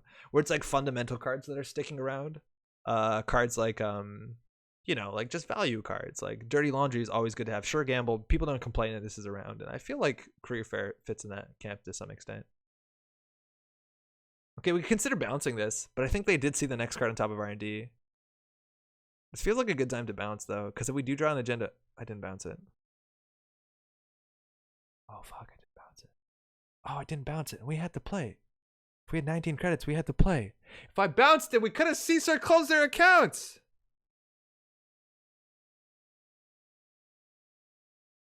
Andre, what are you doing? Maryland's been getting you all night. If I bounced the Maryland, I would have been at 19. I'm yelling about that. You see this?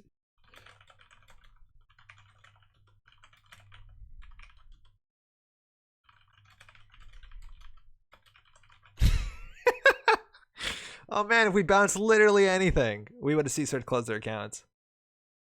Fuck. And even bouncing this is fine because we don't have really good things to do, and jamming anything into this server seems really good, right? Because then they have to consider running it when they're on game point.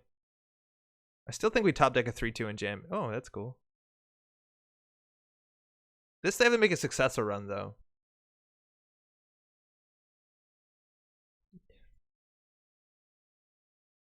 I'm not drawing last click. I'll feel too bad about that. Double oversight the archer. Don't feel bad about that either. Actually, Andrew, that's not bad too.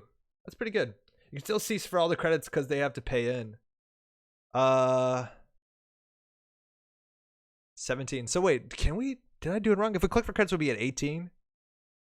Did I just do the math wrong, Gregory? Fuck me. Because if we're at 18, we do 2 for 3, so we're above 1. So they pay all their credits, and then we pay all the credits. Yeah, that's right. If they pay all the credits, we don't have the CSARs. You're right. We just have to go all in. Oh, man. Fairy's coming down. This server looks pretty bad. There's no point bouncing now unless we jam. The thing about this is really bad with Ash. Because if they break it once, they break it forever.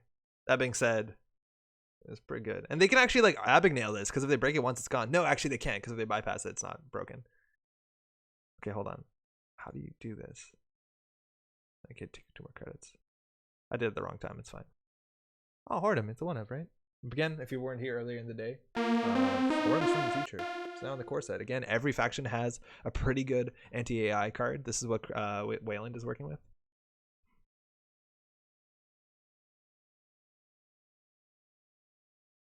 I think we'll eventually lose on R&D, right? Oh yeah, there's an Ning Ning by there. Look, it's late. I haven't had dinner. It's fine. This Crazy is also doing work. Mind you, they only have 3 cards, so we're at the point where like value punitive might actually be good. It's all down to the 3-pointers. And you know how many agendas are in our bottom 9? Like, we're just gonna lose here. We're at 2, 3, 4, 5, 6, 7, 8, 9, 10. In the bottom 9, there's 10 agendas. There's more than 1 agenda point per card on average in the bottom of R&D. There's 2 6-pointers, 2 3-pointers, and 2 atlases in here. Like, no matter what, if we jam, we just lose on R&D. I think we lose here straight up. Yeah, we don't win. There's no way we win. I think we lose here. There's no way punitive kills. Unless they hit a 2-pointer and we top deck punitive, then we can win. Why didn't you bounce Tollbooth? It's a ploy to beta run. Oh, you're right. We could have reinstalled it. So we click for 2 credits. Oh, could we just install it? Yeah, we get 8 more credits. Oh, god damn it. Have you been keeping up with the World Chess Championship at all? No, I haven't. I don't really follow chess that much. Oh, we're Trace 3ing. Yeah, I think Austin knows that even if this goes through, they win. Over on YouTube, Nisei hitting the stream up from 2 angles. Yeah. Alright, we gained 3 credits again. That doesn't matter. Do we res this? Again, 6 agenda points means no difference to us. It also makes it cheaper than installing this server. I'm going to res it. If they break all of it, it gets trashed, but it's very likely that they win here. Choose an agenda to forfeit. We're going to keep away the public support because that just feels better. And look, we drew at the Atlas. Many times we could have won. I don't get the ferry. Broke all subroutines. Let's go. 2 cards off the top. Paragon fires. Fucking Pyrek every time. GG. Oh, I think I misplayed that one. There was in the last 9 cards, 10 agenda points. Like, this is all agendas. Yeah, right? Oh man, it almost happened. If this was swapped, oh no. Oh, so next card is Punitive and then Atlas. If the Atlas and Pyrek were swapped, that's lethal. That would have been wild. We almost pulled that off. We did not play that anywhere near optimally. We could have sapped them for all their money, which is fine for us because not only are we able to bounce our ice. Hey, thanks for the game, eh? But yeah, that was cool. That was really cool. And there you see some of our bigger ice at the bottom. We do have a Hadrian's Wall, which I think is the best target to Oversight AI. It's real big. It's not a good face check, but I think it's probably on the most expensive ice to break. It's 7. Femme Fatale Archer actually is not bad either, but they do have fairies. And then we do have a Wall of Thorns, which is the kind of ice you want in Blue Sun. You don't mind if it's expensive. You want it to be like a shitty face check, so it disincentivizes that. But we almost pulled that off, which is cool. Guy on Pyrek isn't mad at some lowly grunt underneath him. He's mad at you for some reason. Every game we lose one of these. Never score these things. But immediately out of any faction, Blue Sun gets the most value out of this because you can like pre-res an archer or free res like an 8-point or 10 cost card and return it to hand and get all your money back. Well, hey, from the future, it's back. That's it for me tonight. I'm actually gonna be streaming tomorrow. It's 11/11. Make a wish. Thanks so much. Huge shout outs to Project Nisei for giving me the ability to be able to do this. Shout outs for Dan for the games. I know this is not normally when he streams, so shout outs again to him for making time. I was gonna spoil one more card and then you left the game. Fuck! Can't do that to me. Austin, what is it? Spoil a card. 1x hostage. We saw that actually. We looked at the deck list. Dan shared his. That's a huge deal. That's a really, really, really, really big deal. For those maybe there's new people here, because I know I don't really generally promote my stream on Reddit or anywhere in public. We just generally do the same time. Sometimes we do weird streams, weird stream times, but generally Thursday 8:45 Eastern. We stream till about midnight, so we go on for another like 45 minutes till from now. We do some normal stuff. We talk about news, deck list of the week we start with. It's been a pretty fun time. I've been doing for a couple of years now. If you're new, I highly recommend either on Twitch or YouTube. If you want to hit that subscribe button on both on Twitch and YouTube, you can do that, or the follow button, I guess, on Twitch. If you hit, there's like a bell. It gives you notifications. If you care for push notifications, sometimes they're annoying. I understand that. That's largely it. Huge shout outs again to Project Nisei. Again, the full list. I only know the corp stuff, and I basically talked as much as I could about it. All the Nisei people are pretty approachable. If you want to ask questions, you want to get involved, that's really cool. For like card design, which is something that's going to be happening more in next year, there's like public threads online on Twitter if you're on that, where they're asking for questions like, hey, this is a design idea, what do you think about that, stuff like that. Otherwise, follow them at Project Nisei on Twitter. You're constantly doing articles. I think it's most Fridays. All of them are on StimHack. I'm not sure, does Nisei have its own website? But you can find everything just on StimHack. Everything's tagged Nisei. You can find it. So it's good. They have a GNK kit, which is actually really exciting. If you have people in your area, what does that look like? Yeah, they're selling this. There's some great art in it. It's community art. It's like 30, 35 bucks. You got playmats. It's like the old stuff. Nisei.net. Thank you. So check all that stuff out. It's really exciting. If you're new to this game, even if you're a returning player, there's some pretty cool stuff going on. Oh, this article's from today. Gaming versus cancer. Cool. Again, that's it for me, I suppose. Thanks so much for dropping by if you're new. Hopefully we'll see you tomorrow. Otherwise, we'll be back next week. The whole list, again, will be up on Friday for the whole revised core. And that's really exciting for a lot of reasons, because I've only seen half of it. And let me tell you, the corp side is really great. Cool. That's largely it. I'm gonna go find dinner. Yeah, I think that's it. Hey David, this was fun. Glad again. Huge shout outs that we're letting do this. It's really exciting. This is kind of a big deal. So classically FFG was in a hard situation. There was a lot of people making content for Netrunner, but they were using things like Jinteki.net, which is something they couldn't address. Obviously, it's an illegal gray space. And now when it comes to things like now with Project Nisei, there's like a community manager. Shout outs to Reality Check for sending a message to Dan and I about setting this sort of stuff up. So I'll be excited going forward to see if this more stuff like this can happen. Again, Dan's been doing interviews on his website or on his YouTube channel. You can check out his stuff, mind you. He streamed his side of it. Gadwag, yeah, about that raffle, I'll announce what is going on tomorrow, or not tomorrow, next week. I need some time to plan it. Definitely not tomorrow, next week, because we got some old cards to give away. I have a friend in the States getting rid of an old collection, and says he just wants someone to pay shipping because he just doesn't want it anymore because of space. He hasn't played in years though, so even Nisei doesn't excite him, I guess. That's largely it. Okay, cool. I'm gonna go find dinner. I'm really hungry. Thanks again so much for everything, for dropping by, and all the people who play games against. Cheers. Again, I do a thing where I love getting cut off halfway when I turn the stream off mid-sentence.